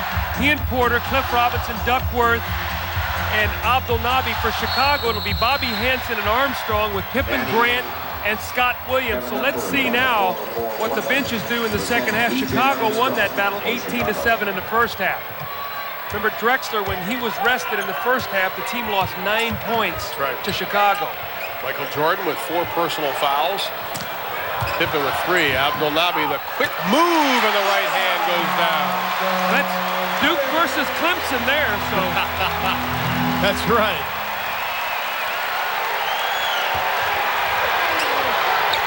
Abdelnaby getting a lot of playing time tonight. He's leaning on Grant. Pippen left open for a 17, goes about 15. The bug is loose. Portland has it. And they have their first lead in the game at 78-77 since it was 23-22 back in the first. Scotty pulled the string on that jump shot. Not a nice follow-through. Tried to guide that one to the basket. See if they go Porter against B.J. Armstrong here, trying to come off the screen. Pippen only 2 second-half points thus far. Duckworth wants to roll to the middle. He does with the right-handed hook, and Portland now with a 3-point advantage. That is their biggest lead of the game, believe it or not. And that gets 12,600 plus up off their seats.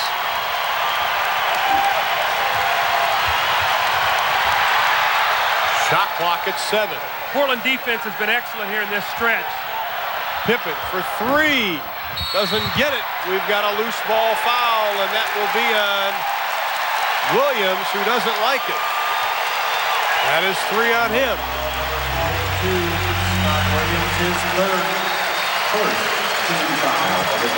First team foul of the quarter. Last 2 possessions, Portland has gone inside. They've gone to Duckworth. They've gone to Abdelnaby. Let's see if they go back again. Looks like now they might be going with Cliff Robinson inside against Pippen. So looking to really attack the Chicago defense on the interior. Pippen slaps it away. Armstrong with the loose ball. Turnover number 13 for Portland. Cliff Robinson's got to be aware. Scottie Pippen's got those long arms. He loves to come in from behind. Here comes Ainge, has Porter on the left. Porter to the hole, strong. Blocked by Pippen. Excellent defensive play. Thought Porter could have taken the ball into Scottie Pippen's body, maybe drawn a foul. Fans wanted to walk. Instead, they get a Pippen basket, only his second field goal of the half. And we have a whistle and a foul. Ron, what I thought on that play with Porter was he had Pippen in the air, and I thought he could have created contact, and he went away from the contact. Let's see if we can see it here. All right, you see Porter. Now here comes Pippen. Right there he commits, and if Porter holds onto that ball and jumps into him, it's a foul. And he bails Scotty out, and Pippen got a basket on the other end. I'm not so sure Porter didn't do that out of fatigue. He played the entire third quarter. He's now going to get a little bit of a rest. He and Drexler both now out of the game. Who will score points for the Trailblazers? Pack is in. Duckworth was looking the other way as Pack passed it to him. Kevin was yelling instructions to somebody else. His Pippen shot won't go, but he is hammered by Robinson. Now see, the difference there was Pippen held on to the basketball, got the guy committed in the air, drew the contact, once the whistle was blown, then took the shot. Rick Adelman wants a timeout. 9:41 left to be played in the ball game. The Blazers lead it by 1. Here's tonight, Dutch Boy in the paint. Portland leading rebounding, 34-29, and points in the paint. It is Portland at 42-34. Well, we talked about Portland's lack of perimeter shooting. We're going to see Michael Jordan hiding in the paint right now. Danny Ainge curls. Robert Pack has got to hold the dribble to make Michael Jordan clear. Michael Jordan steals the pass, often running a fast break for Chicago. Robert Pack will learn. You're going to see right here, he's got to allow Ainge to clear. When Ainge clears, Michael must go with him. He makes the pass too soon. Jordan laying on it, picks it off, and gets the steal. Boy, Scottie Pippen really pulling the string. He did. You can see that. He did a little Archie Bell on the drills, tighten up on his arm. That was not a free-flowing shot, and Scottie has really been shooting his free throws well this year. 79%, but he's 3 of 5 tonight, Doug. It'll be interesting to see how long Rick Adelman can rest Clyde Drexler, because both times he's been out now, they've been struggling. Here's Robert Pack with another turnover. Pippen. Scottie Pippen caught his own shot. That's a walk. Travel. Robert Pack a little nervous tonight. You can see it not playing with that loosey-goosey confidence that he's been playing with. Playing against Minnesota well is one thing. Playing against Michael Jordan well is a different story. Chicago upping the level of their defense here, trying to trap. Boy, Abdelnaby had to use every bit of his frame, which is 6'10", to grab that one. Somebody's going to have to make an outside shot here, and I think the only one could be Danny Ainge. There it is, a three, doesn't get it. Rebound, Pippen tips it to Grant. Shot clock was at 3 when he shot it. Just under 9 minutes left to be played in the ball game. The Blazers up by 1. Chicago has led almost the entire way. Pippen inside. Chicago regains the lead as Scottie Pippen, his second half field goal.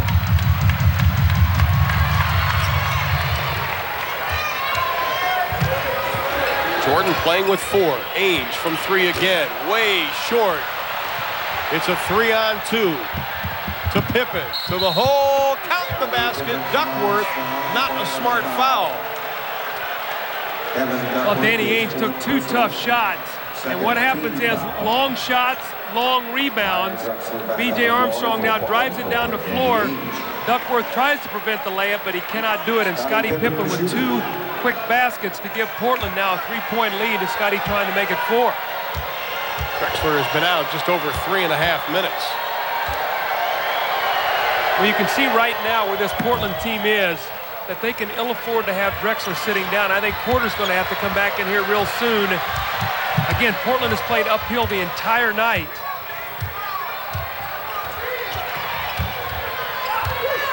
Drexler trying to shake loose of Jordan. Pack. Boy, somebody's got to shoot an outside shot here, Ron. They're looking confused offensively. Duckworth inside with his second field goal in the second half. He has 10. Bulls by 2.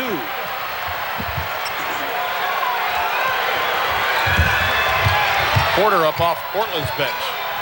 Pippen all 7 points this quarter.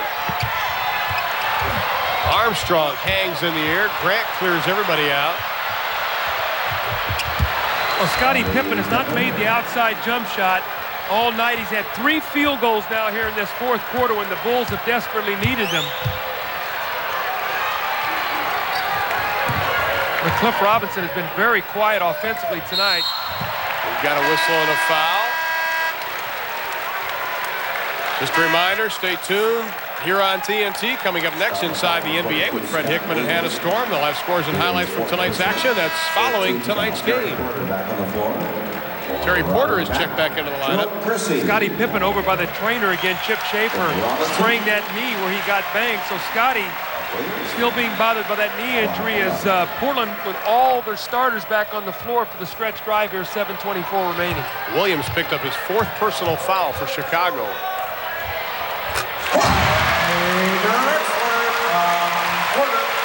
Drexler pulls Portland within 2, 7:10 left to be played. You mentioned it, Doug. They have fought uphill the entire ball game. It's so hard getting to that plateau and then trying to get over it. A 3 on the way. BJ can't get it to go. They have not been able to distance himself at all with Chicago. They've gotten a little bit of a lead, but then when Drexler and Porter sat down, Chicago retained that lead again. Oh, beautiful! Oh, what a fake! Oh, my goodness! Put your shoes back on.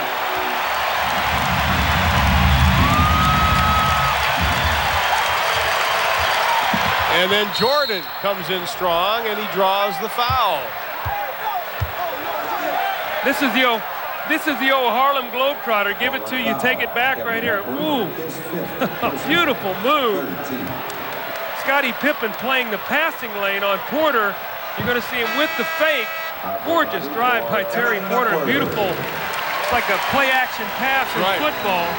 Well, Duckworth now has picked up his 5th personal foul, Doug, and quickly Rick Adelman takes him out of the ballgame, and Abdelnaby has to come back in. I'm not so sure that'll hurt them right now. I think a more mobile team is going to be more beneficial for Portland right now than Duckworth being a bigger, slower player, because Chicago's going with a quick team out there on the floor now as well. Well, they said Michael was on the drive but wasn't on the shot, so he didn't shoot any free throws. Drexler doesn't buy the fake. Grant the turnaround. Williams tips it. Pippen from 16. Count it. Boy, Scottie Pippen's got the big baskets tonight in this fourth quarter. He has 22, 11 points in the quarter. Williams battling Grant down low. Porter tries to set a back pick on Jordan, who comes over for the double team, and it's a successful one. To Armstrong. Oh, he'd used his body nicely. A turnover just killed Portland that time. Buck Williams held the ball to the double team.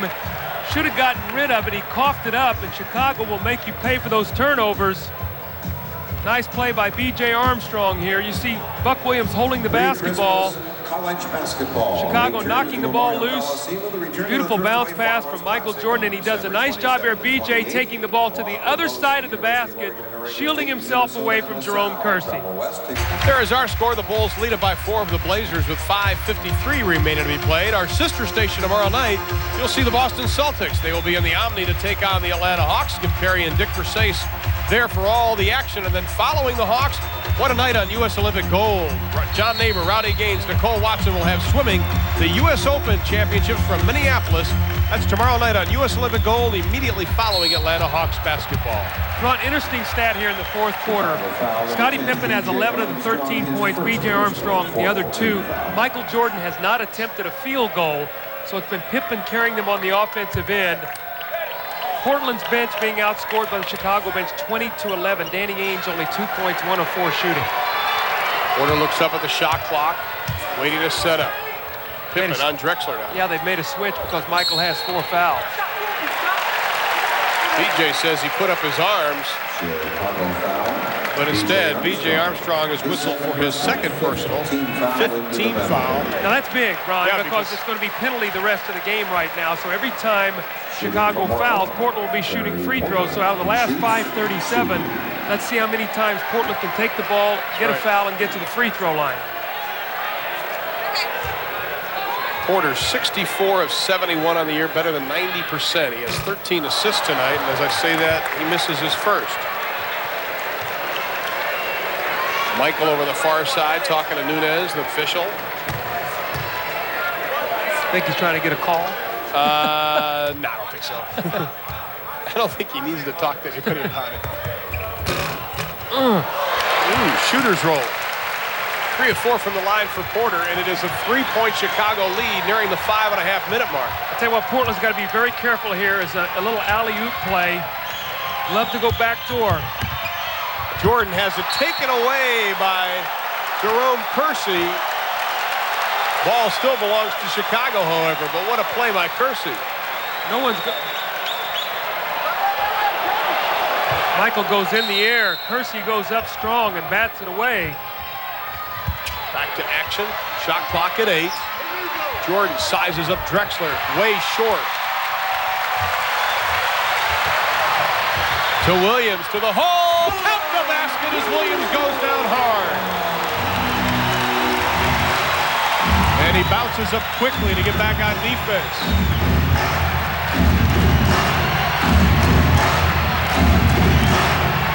Williams trying to get Abdelnaby out of the way.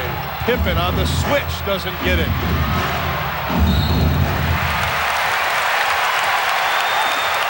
Portland has it. That's what Portland must do. Get some easy baskets here late in the ball game. Buck Williams does a nice job taking it to the basket. Good concentrations. He finishes his shot off, and now Portland with a chance to take the lead once again. Remember, they're shooting free throws, so anytime they're fouled, they'll go to the free throw line. As we mentioned, they are not a good free throw shooting team. Portland only 74% on the year. Stacey King will check in for Chicago. It's a bread butter play. Screen roll, diving Buck Williams to the basket. Has it swatted away. Good clean block, and then Pippen comes up with a loose ball to Jordan. Showtime, folks. Jordan missed his last 6 field goals, and he breaks that with a slam. Well, that's a big play right there. The block shot that could have led to 2 points. Chicago picks it up and goes the other way. Instead of a 1-point advantage, you're down by 3. Porter weaves through the traffic. On the double team, Williams kicks it to Drexler. Shot clock at 9. Drexler forces the jumper. He didn't call backboard. What a great shot. That was the degree of difficulty was about 10 on that shot. Scottie Pippen all over him. A 1-point Chicago lead. Jordan. Stolen by Porter. He has Jordan to beat. Pippen coming from the left side. He misses, but Drexler is there for the follow. Portland by 1. Listen to the crowd at Memorial.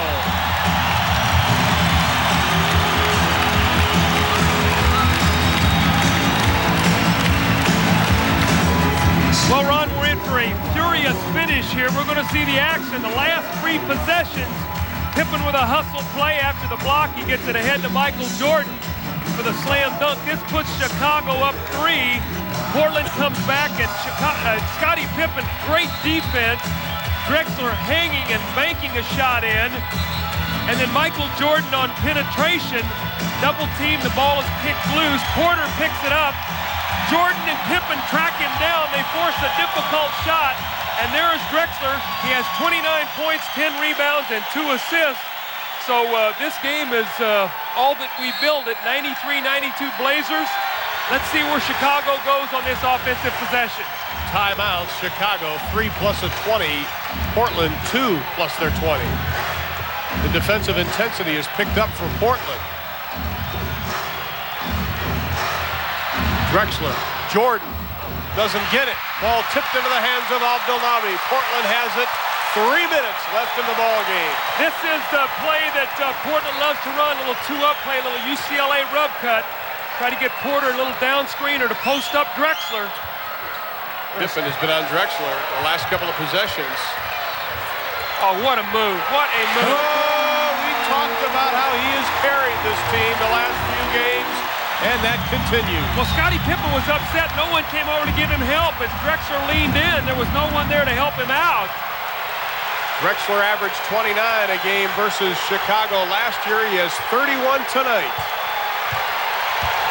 B.J. Armstrong, you don't want to leave him. He's a tremendous outside shooter. Pippen. Oh, what a big shot by Scottie Pippen. What a shot. We've seen some unbelievable shots. 24 for Pippen. Hang on, folks. This will be the fastest 2 minutes of your life. Porter can't get it, but Kersey is there. See what happened that time, Ron? They run screen roll. Chicago switch that put B.J. Armstrong on Kersey. He could not block him off the boards for the tip-in. A 3-point Portland lead that matches their biggest. This is a big stop right here. Portland, this is a real big stop for them. To Armstrong, left open for the J, and he rattles it home. Championship teams execute under pressure. Chicago, 2 big shots to keep themselves in the ball game. It's a little 2-out play right here. Drexler loves to go screen roll, and Porter comes off a staggered double screen on the other side. Drexler, King falls down. Drexler takes it strong.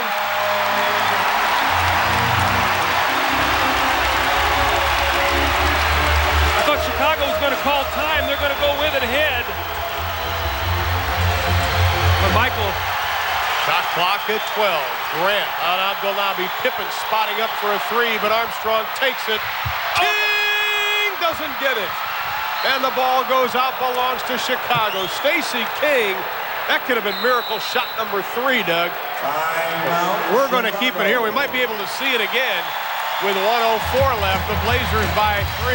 Chicago has the ball, but I thought that ball was going down. Ron, that was a big rebound there that Portland did not get. It looked like they had good inside position. Here's B.J. Armstrong, misses a wide-open jump shot. Now Portland inside position. Stacey King trying to keep the ball alive. The ball almost goes in, and then 2 Portland players battle each other. Horace Grant knocks the ball off Abdelnaby. So it'll be Chicago ball, 24 seconds on the shot clock. We have 1:04 remaining in the game. Portland has a foul to give. We talk about Clyde Drexler. This is a couple of plays ago. This is the play where he isolated. Now he does not get any help here. Watch him, he's going to go baseline. No one gives help. and you see Scottie Pippen looking there like, where's my help? Now Pippen answers, look at this shot. Scottie Pippen has been sensational in this quarter. That's 13 fourth quarter points. I think if Portland's going to win this ball game, Ron, I think they have to stop them right here. They've got to give themselves a chance to go up 5 points because Chicago is continually keeping the pressure on them. Portland has 1 foul to waste. Portland has been in the penalty since the 5:37 mark. In case you're wondering, free throws, Chicago not shooting well tonight, 16 of 25, Portland 16 of 24, and that is Portland when they hold opponents under 100, 5-0. They are 0-3, however, when they score less than 100, but they're 1 point away from that. And as we mentioned, Chicago has never been held under 100 points this year. They have scored 100 every game.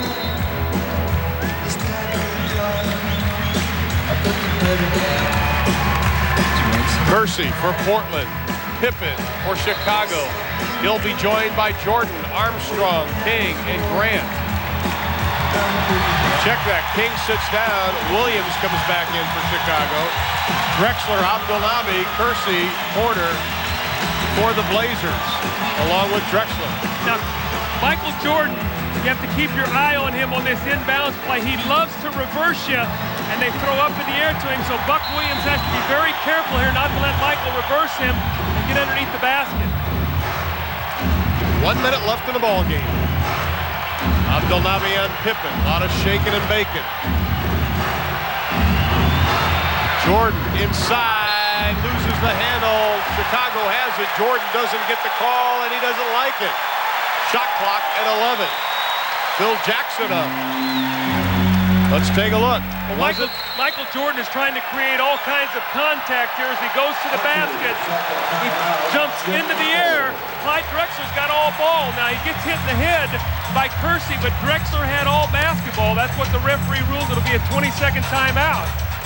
Michael Jordan, one of his last 8 field goals attempts, he has hit, and that was a jam. Phil Jackson brings his team way up away from his bench, away from the crowd with 50.5 showing on the clock. He trails it by 3. 11 on the shot clock. Now, I don't think Chicago will look for a three-pointer in this possession because they should get 2 more possessions in the ball game. But if they do look for a 3, Michael Jordan is 6 for 22, Pippen 8 for 22, B.J. Armstrong on the season 4 for 8. So they do have 3-point shooters on the floor. I think they'll try to get a quick 2 or something going to the basket. But if the defense collapses, the 3, if it's there, they'll take it. The crowd is up. It is loud in Memorial Coliseum. Chicago with a 10-game win streak. Portland and 2 in a row. Jordan loses the handle. Shot clock at 4. Furious deep. Jordan doesn't get it. What a rebound. Kicks it back out to Jordan. There's the 3. Armstrong. Count it. B.J. Armstrong. What a shot. That's the play I talked about. The penetration to the basket, and no one blocked Scottie Pippen off the backboard. He got a tremendous rebound, and then the pitch out to B.J. Armstrong for 3. Furious defense. Portland does everything except rebound the basketball, Ron. Forced a shot here by Michael Jordan. Now watch Pippen. No one blocks him out. He kicks it back to Michael. The penetration. Here's Porter giving help. That leaves B.J. Armstrong alone behind the three-point line, and that's what I talked about, the 3. Now, you're Portland, okay? You've got 35 seconds. You've got 2 choices here. You try to get a shot within 5-6 seconds if you get something going to the basket, Ron, to ensure yourself 2 possessions, or you say we've got to work hard to try to get 2, but if you don't score, you give Chicago the last shot to win the basketball game. So a lot of strategy right now on Portland's part. Well, Jordan's 1 of 9 as you look at the fourth quarter field goal percentage, but when you have a player like Michael Jordan on the opposing team, Doug, don't you want to try to assure yourself a 2 for 1? I mean, obviously, I don't think you want Michael Jordan with the ball with 11 seconds left. Absolutely, but the one thing you've got to ensure yourself is if you're going to go 2 for 1, it has to be a good shot. You don't rush one up there to give Chicago the ball with a chance to go up 2 on you. So if you're going to go for a quick one to go 2 for 1, you design something to get something going to the basket. Maybe you get a foul. But if you get that shot up, Ron, you want to do it at about 28 seconds because that's going to give you 7 seconds in the change of possession. Well, right now, Portland has 1 full timeout remaining plus a 20. Chicago just 2 timeouts as Jordan 1 for his last 10. B.J. Armstrong was 4 of 8 from three-point arc coming into the game, and that was a big one tonight. If Portland loses this game, they're going to kick themselves because last year they were one of the best rebounding teams in the NBA.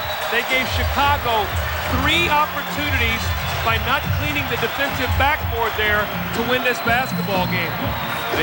You mentioned they're a good rebounding team. Last year they finished number 2 to Detroit in both offense and total rebounds, and they didn't have anybody in double figures. Now, here we go. Ron, they're going length to the floor, so I have to think they're going to use some time on the clock. They're not going to go for a quick one. About an 11-second difference between the shot and the game. That is the game clock, lower right-hand portion. Jordan slaps Drexler. Rick Adelman came unglued. That would have been Jordan's 5th. Porter screen roll. Shot clock at 5. Kersey from outside doesn't get it. Ball tipped around. Grant has it. 10 seconds left in the ball game. Got to go with it. There's only 5 seconds. I don't think Scotty knows the time. He doesn't know it. Jordan with 2. Oh my Jordan goodness. with 1. Doesn't get it. We're into overtime. What kind of possession was that? Shades of Derek Harper and the Mavericks a few years ago. I don't think Pippen realized. Now he's talking to Horace Grant saying, what's the deal? That was a horrible possession. And Portland had a foul to give, but we are into a 5-minute overtime. We're tied at 99. We'll be back to Memorial Coliseum to talk about that last 10 seconds in a moment. Stay with us, folks. Well, what a finish, Ron, to that ball game. First of all, Portland runs a play. Kersey ends up with a jump shot. He does not get it. Grant rebounds the basketball. A quick outlet here to Scottie Pippen. You're going to see 10 seconds, over 10 seconds. Scottie holds it, not realizing it, gives it to Michael Jordan. Now there's about 3 seconds. Michael launches about a 32-footer, and I think that was fatigue on the part of Michael Jordan. They've been on a long road trip, not to make any excuses, but when Scottie did not take that ball quickly, they should have called a timeout. They were disorganized, and they didn't do it. Yeah. Well, the reaction of Phil Jackson told it all, and now Scottie Pippen with a determined look on his face will jump it up with Kersey at center. And for Portland, it'll be Drexler, Williams, Duckworth, Kersey, and Porter. For Chicago, Armstrong, Jordan. Now, Ron, the overtime should favor the home team right now. They're at home. Fatigue is a factor. It should favor the home team. Duckworth in the game playing with 5 personal fouls. Drexler again with Pippen playing him. Starting 5 for the Blazers in. I think if Terry would have taken a shot from originally, because Armstrong thought he threw it up. Whistle and a foul. Now that was a tough shot by Terry Porter. He had about 3 guys on him, and he was pump faking. No one bid on it. Finally, he launched one up, and the only good part about that play was that Drexler was alone underneath the basket. No one blocked him out. Now remember, Drexler struggled here at the free throw line tonight. He has 33 points. Boy, that hurt the backboard. We got to put a Band-Aid on the rim as King comes in. Williams sits down with 5 personals. 5 of 9 now from the line for Clyde Drexler. Missed them both. Whoa, but Williams a big offensive rebound.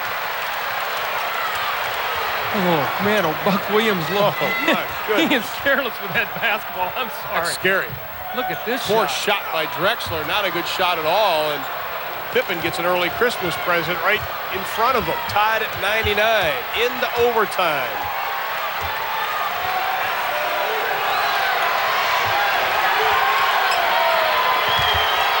Shot clock inside of 10. Pippen looks for Jordan down low. Shot clock at 4. Shot clock at 2. Jordan with 1 on the shot clock. The tip up and in by Horace Grant. You know, interestingly enough, Rick Adelman has gone with Duckworth here in the overtime period. He was not in the ball game during the crunch time, so let's see if it pays dividends for them. Horace Grant beat him to the rebound there. Duckworth, the spin move, the left-handed baby hook goes down.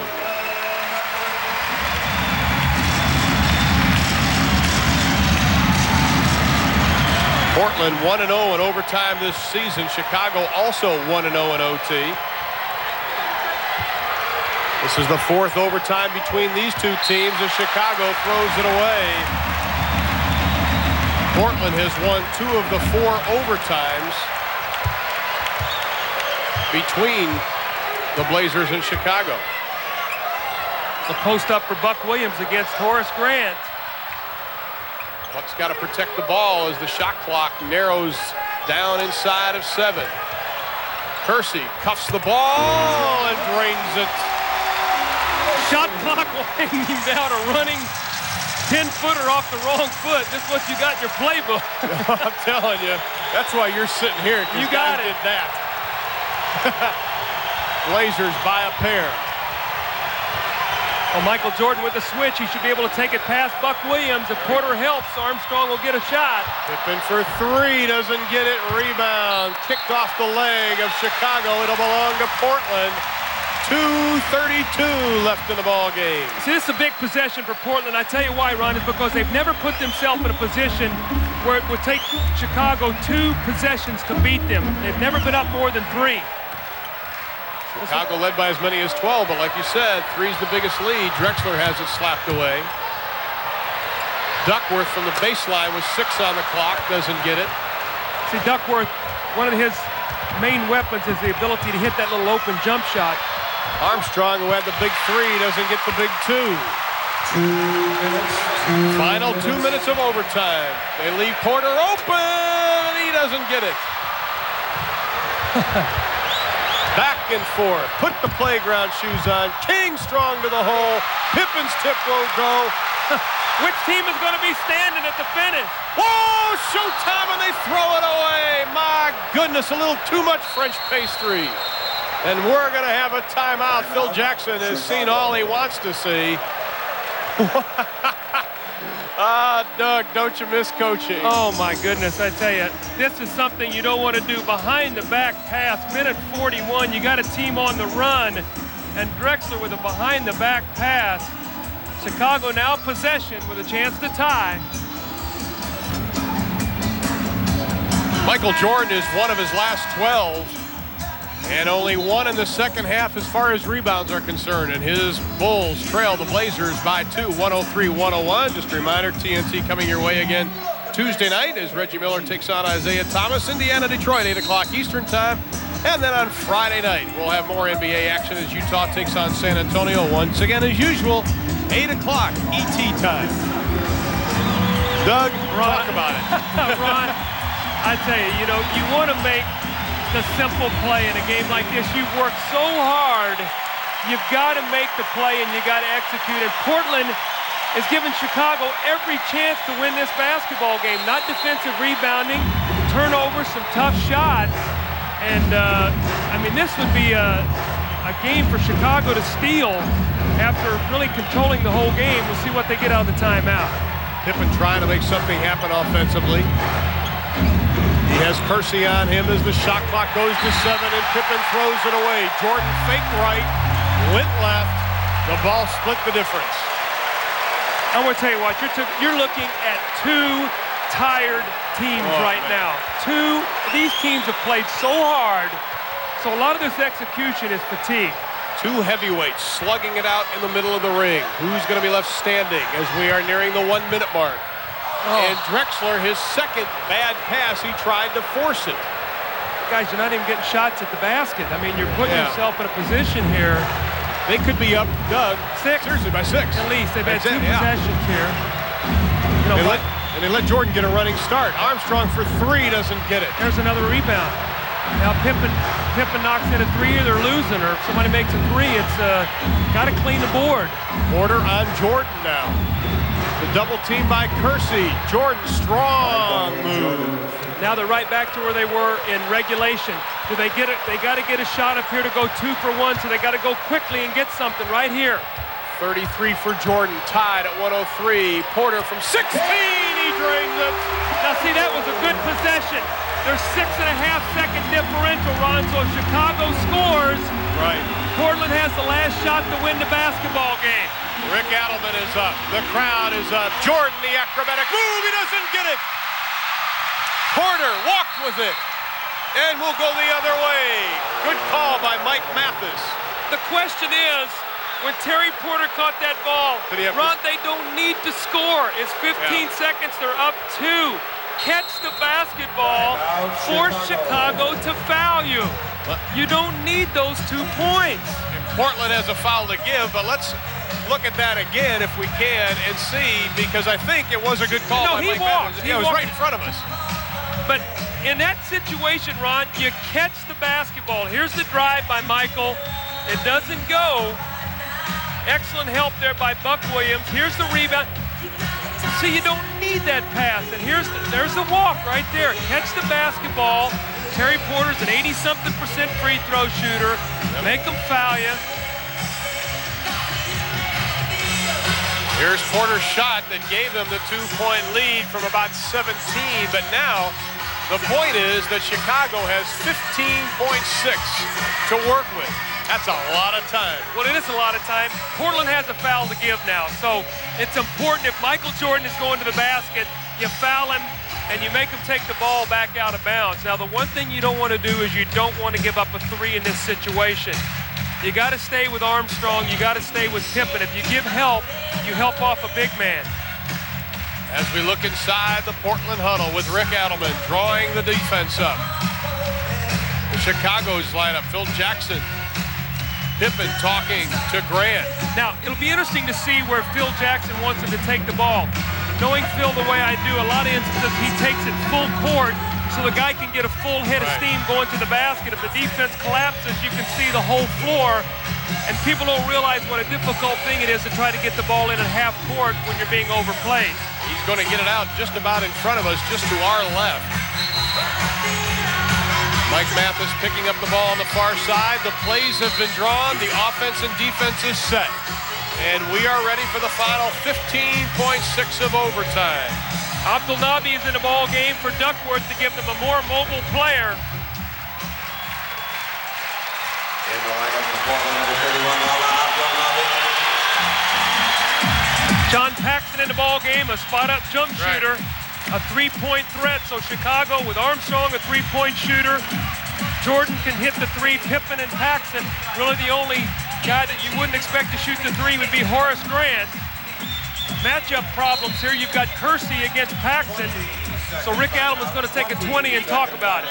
Horace Grant has not attempted a 3-point shot this year. Paxson is 0 for 7.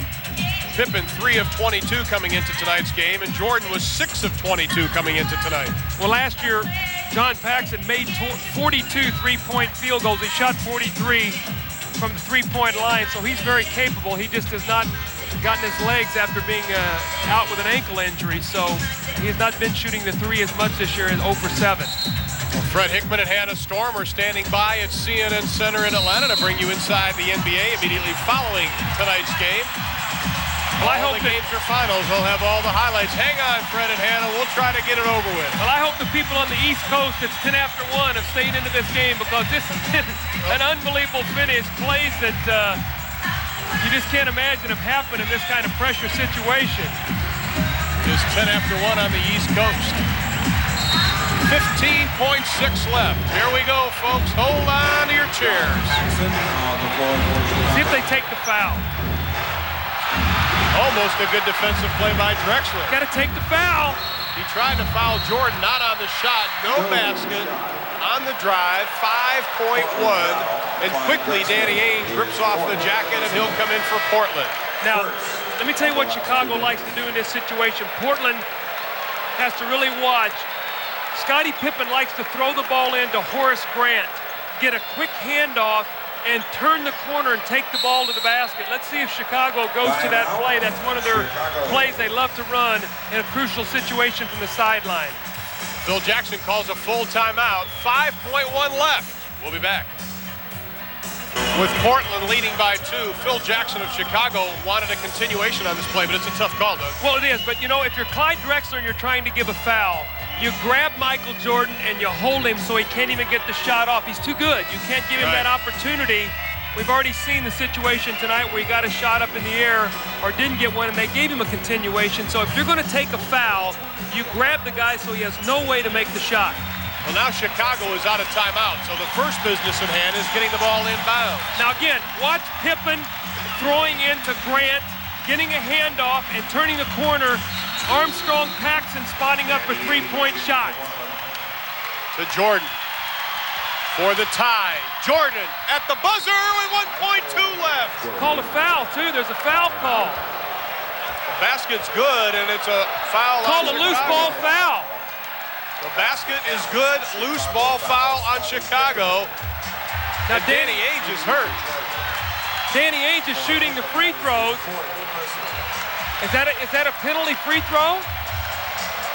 Yeah, at first, Mike, no, it's not. They'll take it out underneath the basket. Phil Jackson just what is has the to foul shake his situation? head. What? Well, it should have been a penalty if it was. At first, Mike Mathis said 2 free throws. Chicago out of timeouts. Portland just took one. Let's see. Watch Ainge, lower right-hand portion, right? Well, Scottie Pippen throws him down. There's the foul. Yeah. The question is, how many fouls are there? Is Portland shooting a free throw? Well, we're going to find out here with 1.2 left. Mike Mathis has left the ball. I can't Chicago had a foul to give, so there is no free throw. Okay, all right. I can't see the bonus board here, the penalty. So it is kind of blocked from us here. But Mike Mathis has put the ball in the middle. We go into Portland's huddle. 1.2 left. Where do they get the ball, Doug? What's the plan? Well, they've got 1.2. They got to get the ball at a half court. Now, Chicago has no timeout, so they cannot move the basketball. Portland has 2, but the only factor is that is if you can't get the ball in, you can call timeout. They've got to rub a guy off a screen and try to hit him in all-in-one motion, catch the ball.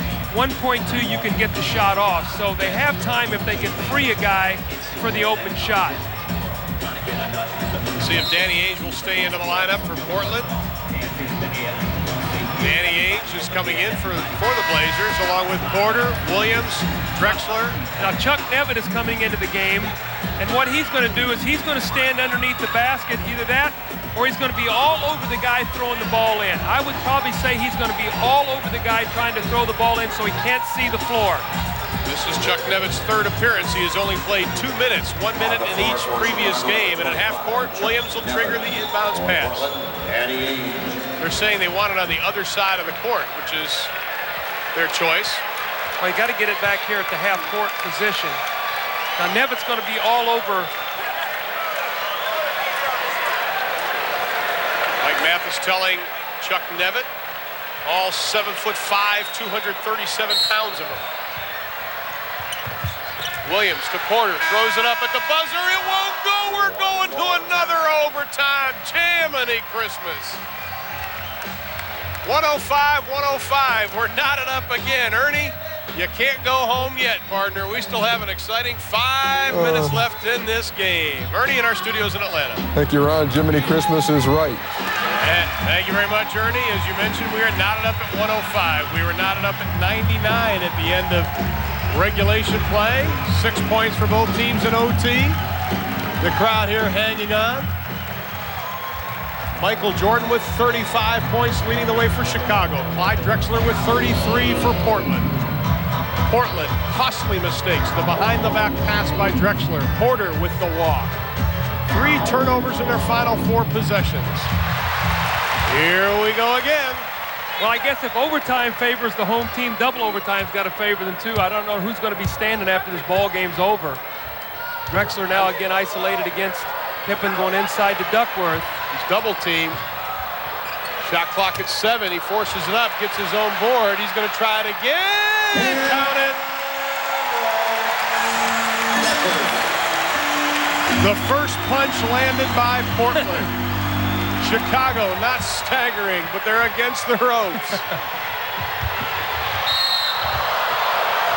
Well, if you're going to stop them, that's one way how to do it. Now, they're not going to give him a shooting foul on this. I can't believe this is not a shooting foul.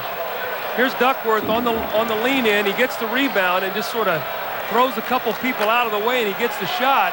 Now, Scottie Pippen was taking that ball to the basket. Kersey grabbed him. They're going to give the ball sideline out of bounds. There's the give and go, the quick play that they like to do with Pippen. That's what I thought they'd do late in the ball game. That time they executed it to perfection. Well, if you think 2 overtimes is a lot, how about the last time these two teams went into overtime? It took 4 extra periods before the Bulls won, 156-155 back in March of '84. Let's hope it doesn't do that. Drexler for 2.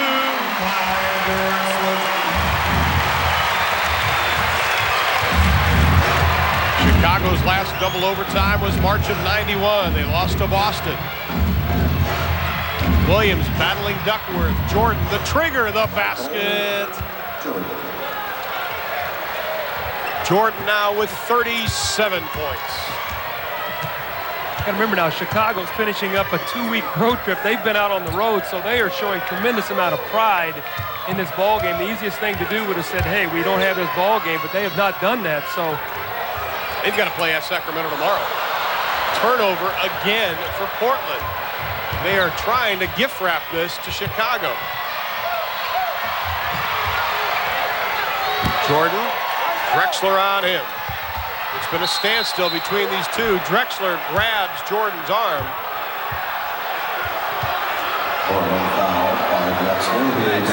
That is 5 now on Drexler. Also with 5 is Duckworth.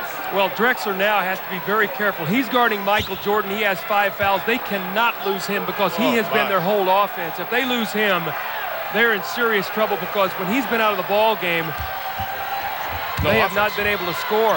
Williams has it swatted away by Duckworth, his 5th block of the year. Drexler with 35 points. Enough said on that. Here's the block.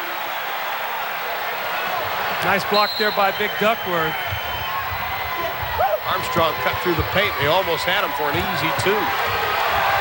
Inside of 3 minutes. Boy, Drexler's got to be very careful right now. Grant, the turnaround, rattles it home. Horace Grant with the big 2. He has 17. For those of you just coming in from a wild Friday night, we are in second OT in Portland.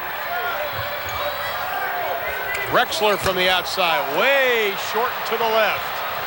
Bulls by 2. They have a chance to pull away.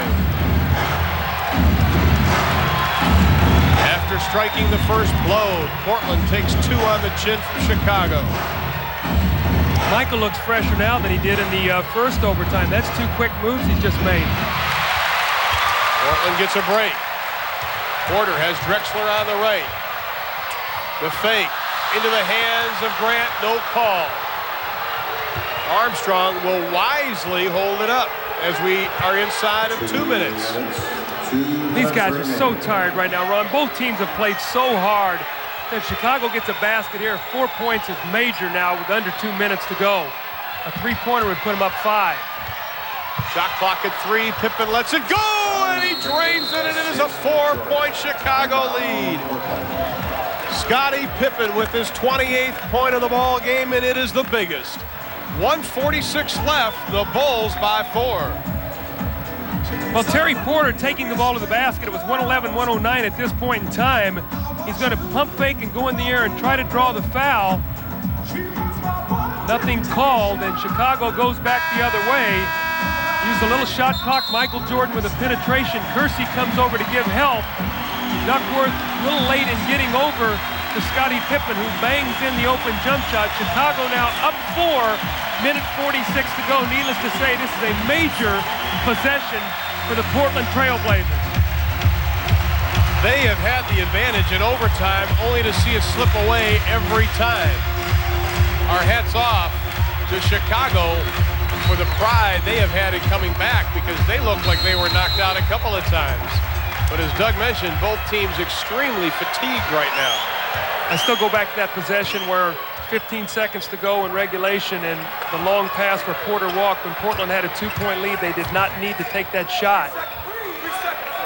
Minute and a half left. That's the game clock. 7 on the shot clock. Porter forces it up. We've got an offensive foul on Porter, who knocked Scott Williams down hard. Look at it again. Portland a little stagnant here in their half court. He runs right into Scott Williams. That's a good call. Terry Porter just lowered his shoulder. Michael Jordan has played all but 7 minutes. So out of 57 minutes, he's played about 50. Now it's a cat and mouse game. Chicago showing poise. Jordan with 6. Nails it home, and that might be it. Rick Adelman needs a timeout. He trails by 6, 108 to 109. 115 to 109 as Portland has been outscored 10 to 4 in this overtime. We'll be back for the final 108 in a moment. That's the score, and that's the time remaining, the last basket. Well, Michael Jordan with the isolation. He's going to take his time, set him up. He's going to go baseline and pull up. Sees the double team coming. He spins away from it. Drexler too tired to even jump. He has 5 personal fouls. And Michael Jordan with the big basket to put Chicago up 6. And you know, again, I go back to the play, Ron. 15 seconds to go in regulation. Or was it overtime? I forget now, but it was 15 seconds to go. Kersey gets the rebound. Portland up Overtime. 2. Yeah. Up 2.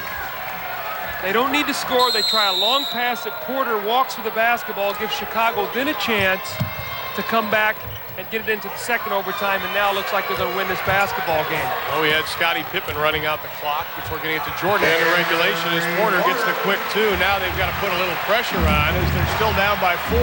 We are inside of a minute. Still time left, not over yet, but it is a difficult uphill battle for the Blazers at this point.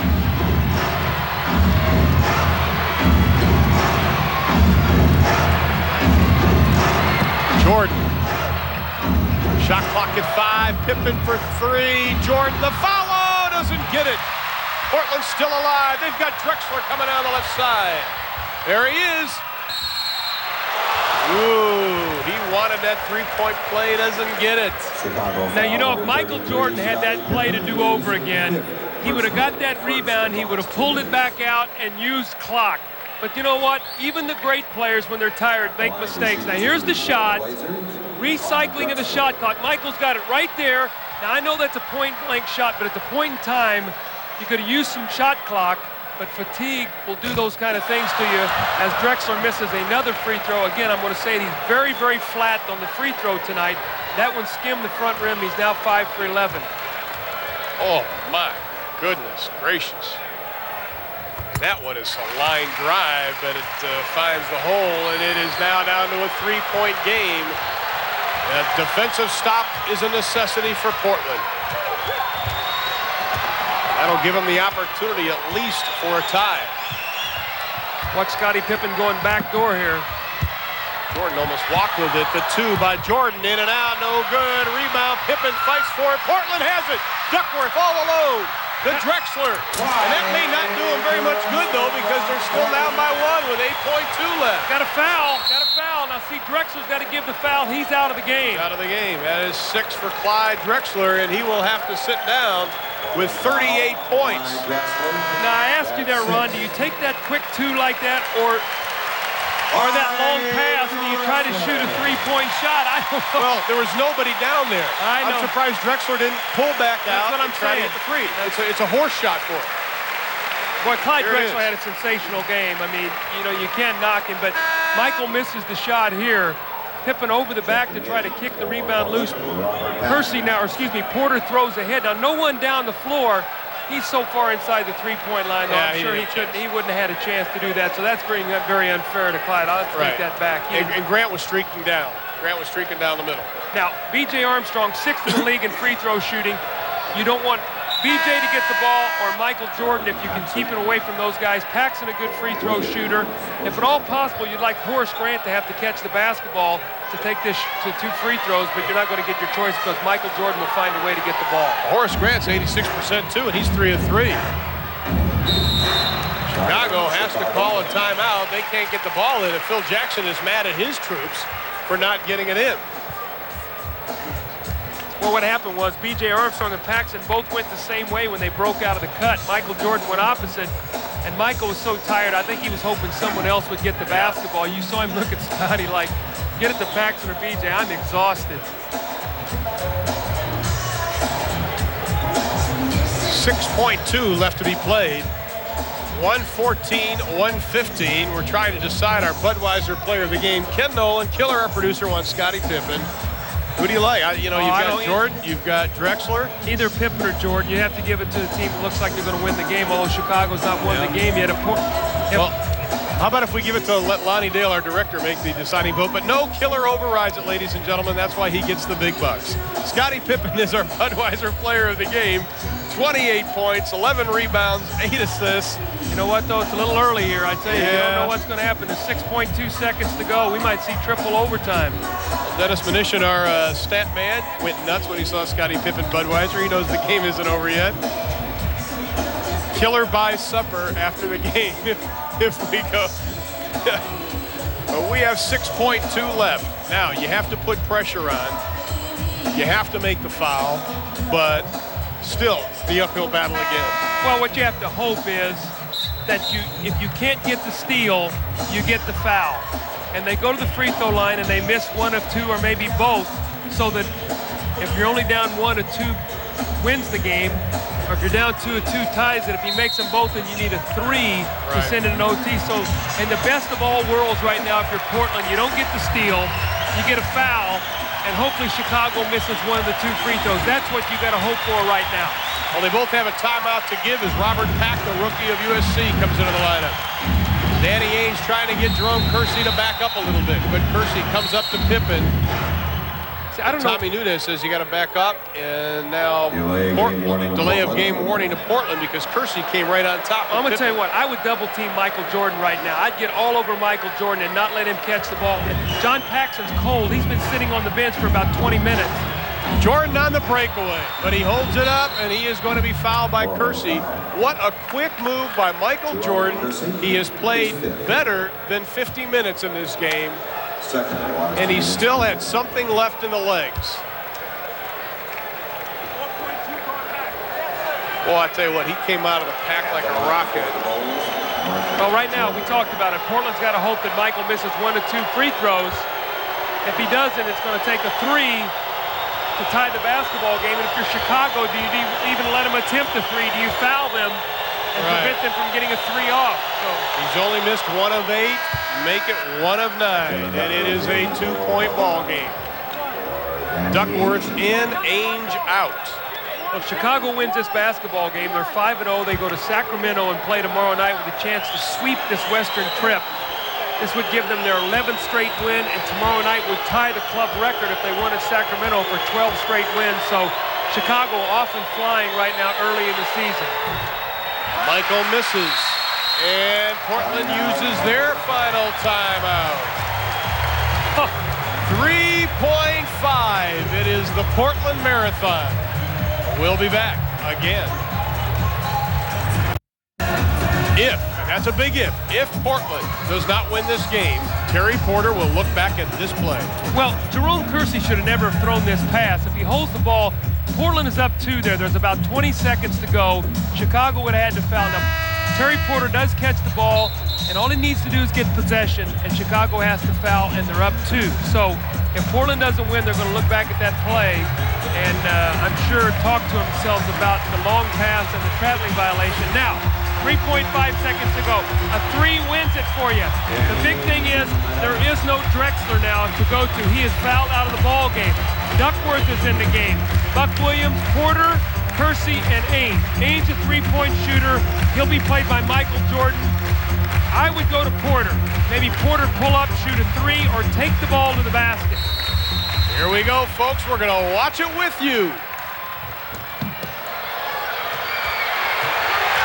Porter, he's not going to count because the horn sounded. They took too long, never got the shot off, and Chicago has won their 11th straight ball game, their first win here in Portland since March of '89. And a happy and tired Chicago Bulls team walk off the court, and a dejected Rick Adelman, who wanted the foul, heads to his locker room. 116-114 is the final. Let's look at the final 3 points again.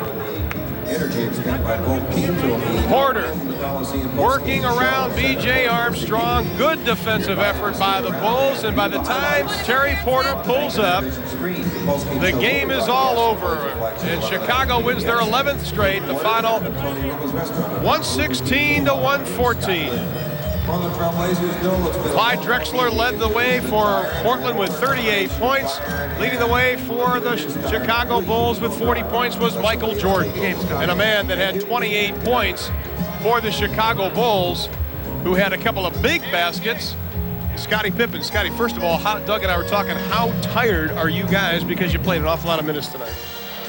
Well, I think a lot of adrenaline kept us going tonight. I think the adrenaline just kept us going, wanting us to, kind of continue to play and try to win this game. And I think that's what kept us in the game tonight. And I don't think the minutes was a factor. Scottie, a big hustle play on your part at the end of regulation. Portland up 3. Shot is taken. You come from the blind side. You snatch the rebound, get it to Michael. Michael penetrates, hits BJ for the 3 that ties the basketball. That was a real big play in the game. Well, it was. I seen open slide to the bucket, basically. Horse had been blocked out, so I just tried to get to the boys, and I got the ball and was falling out, was able to toss it, Michael, and BJ knocked the big shot down for us. Scottie, what about your knee? We saw you icing it tonight. Is it tendonitis? Did you get banged? What's the deal? I don't know basically what happened. I think it's a little tendonitis, but I just kept the ice on it where it wouldn't start the pain back, and I was able to play through it. Now, aren't you looking forward? You got a charter flight. You get to go to Sacramento and play, I guess it's still today, maybe tomorrow. So who knows? You've been on the road trip for 2 weeks. It's been a tremendous trip for you guys. It's been a great trip for us. So hopefully we don't get too full of ourselves, and we can go get this game in Sacramento, and it'll be a great, successful trip for us. All right, Scottie Pippen, congratulations. Double overtime win, 11 in a row. One more to go, and then maybe you get to see Chicago since you've been gone since, what, August now, I guess? Yeah, it's been a while. And they're waiting Thanksgiving dinner for you. Once again, the final 116-114. The Bulls over Portland. We'll be back to wrap things up in a moment. Stay with us.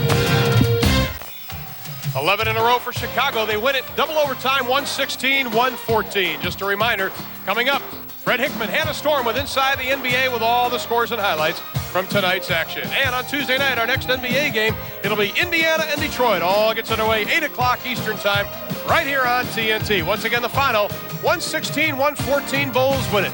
For Doug Collins and our entire crew in Portland, Oregon, I'm Rob Thulin. Thanks for watching. Good night, everybody.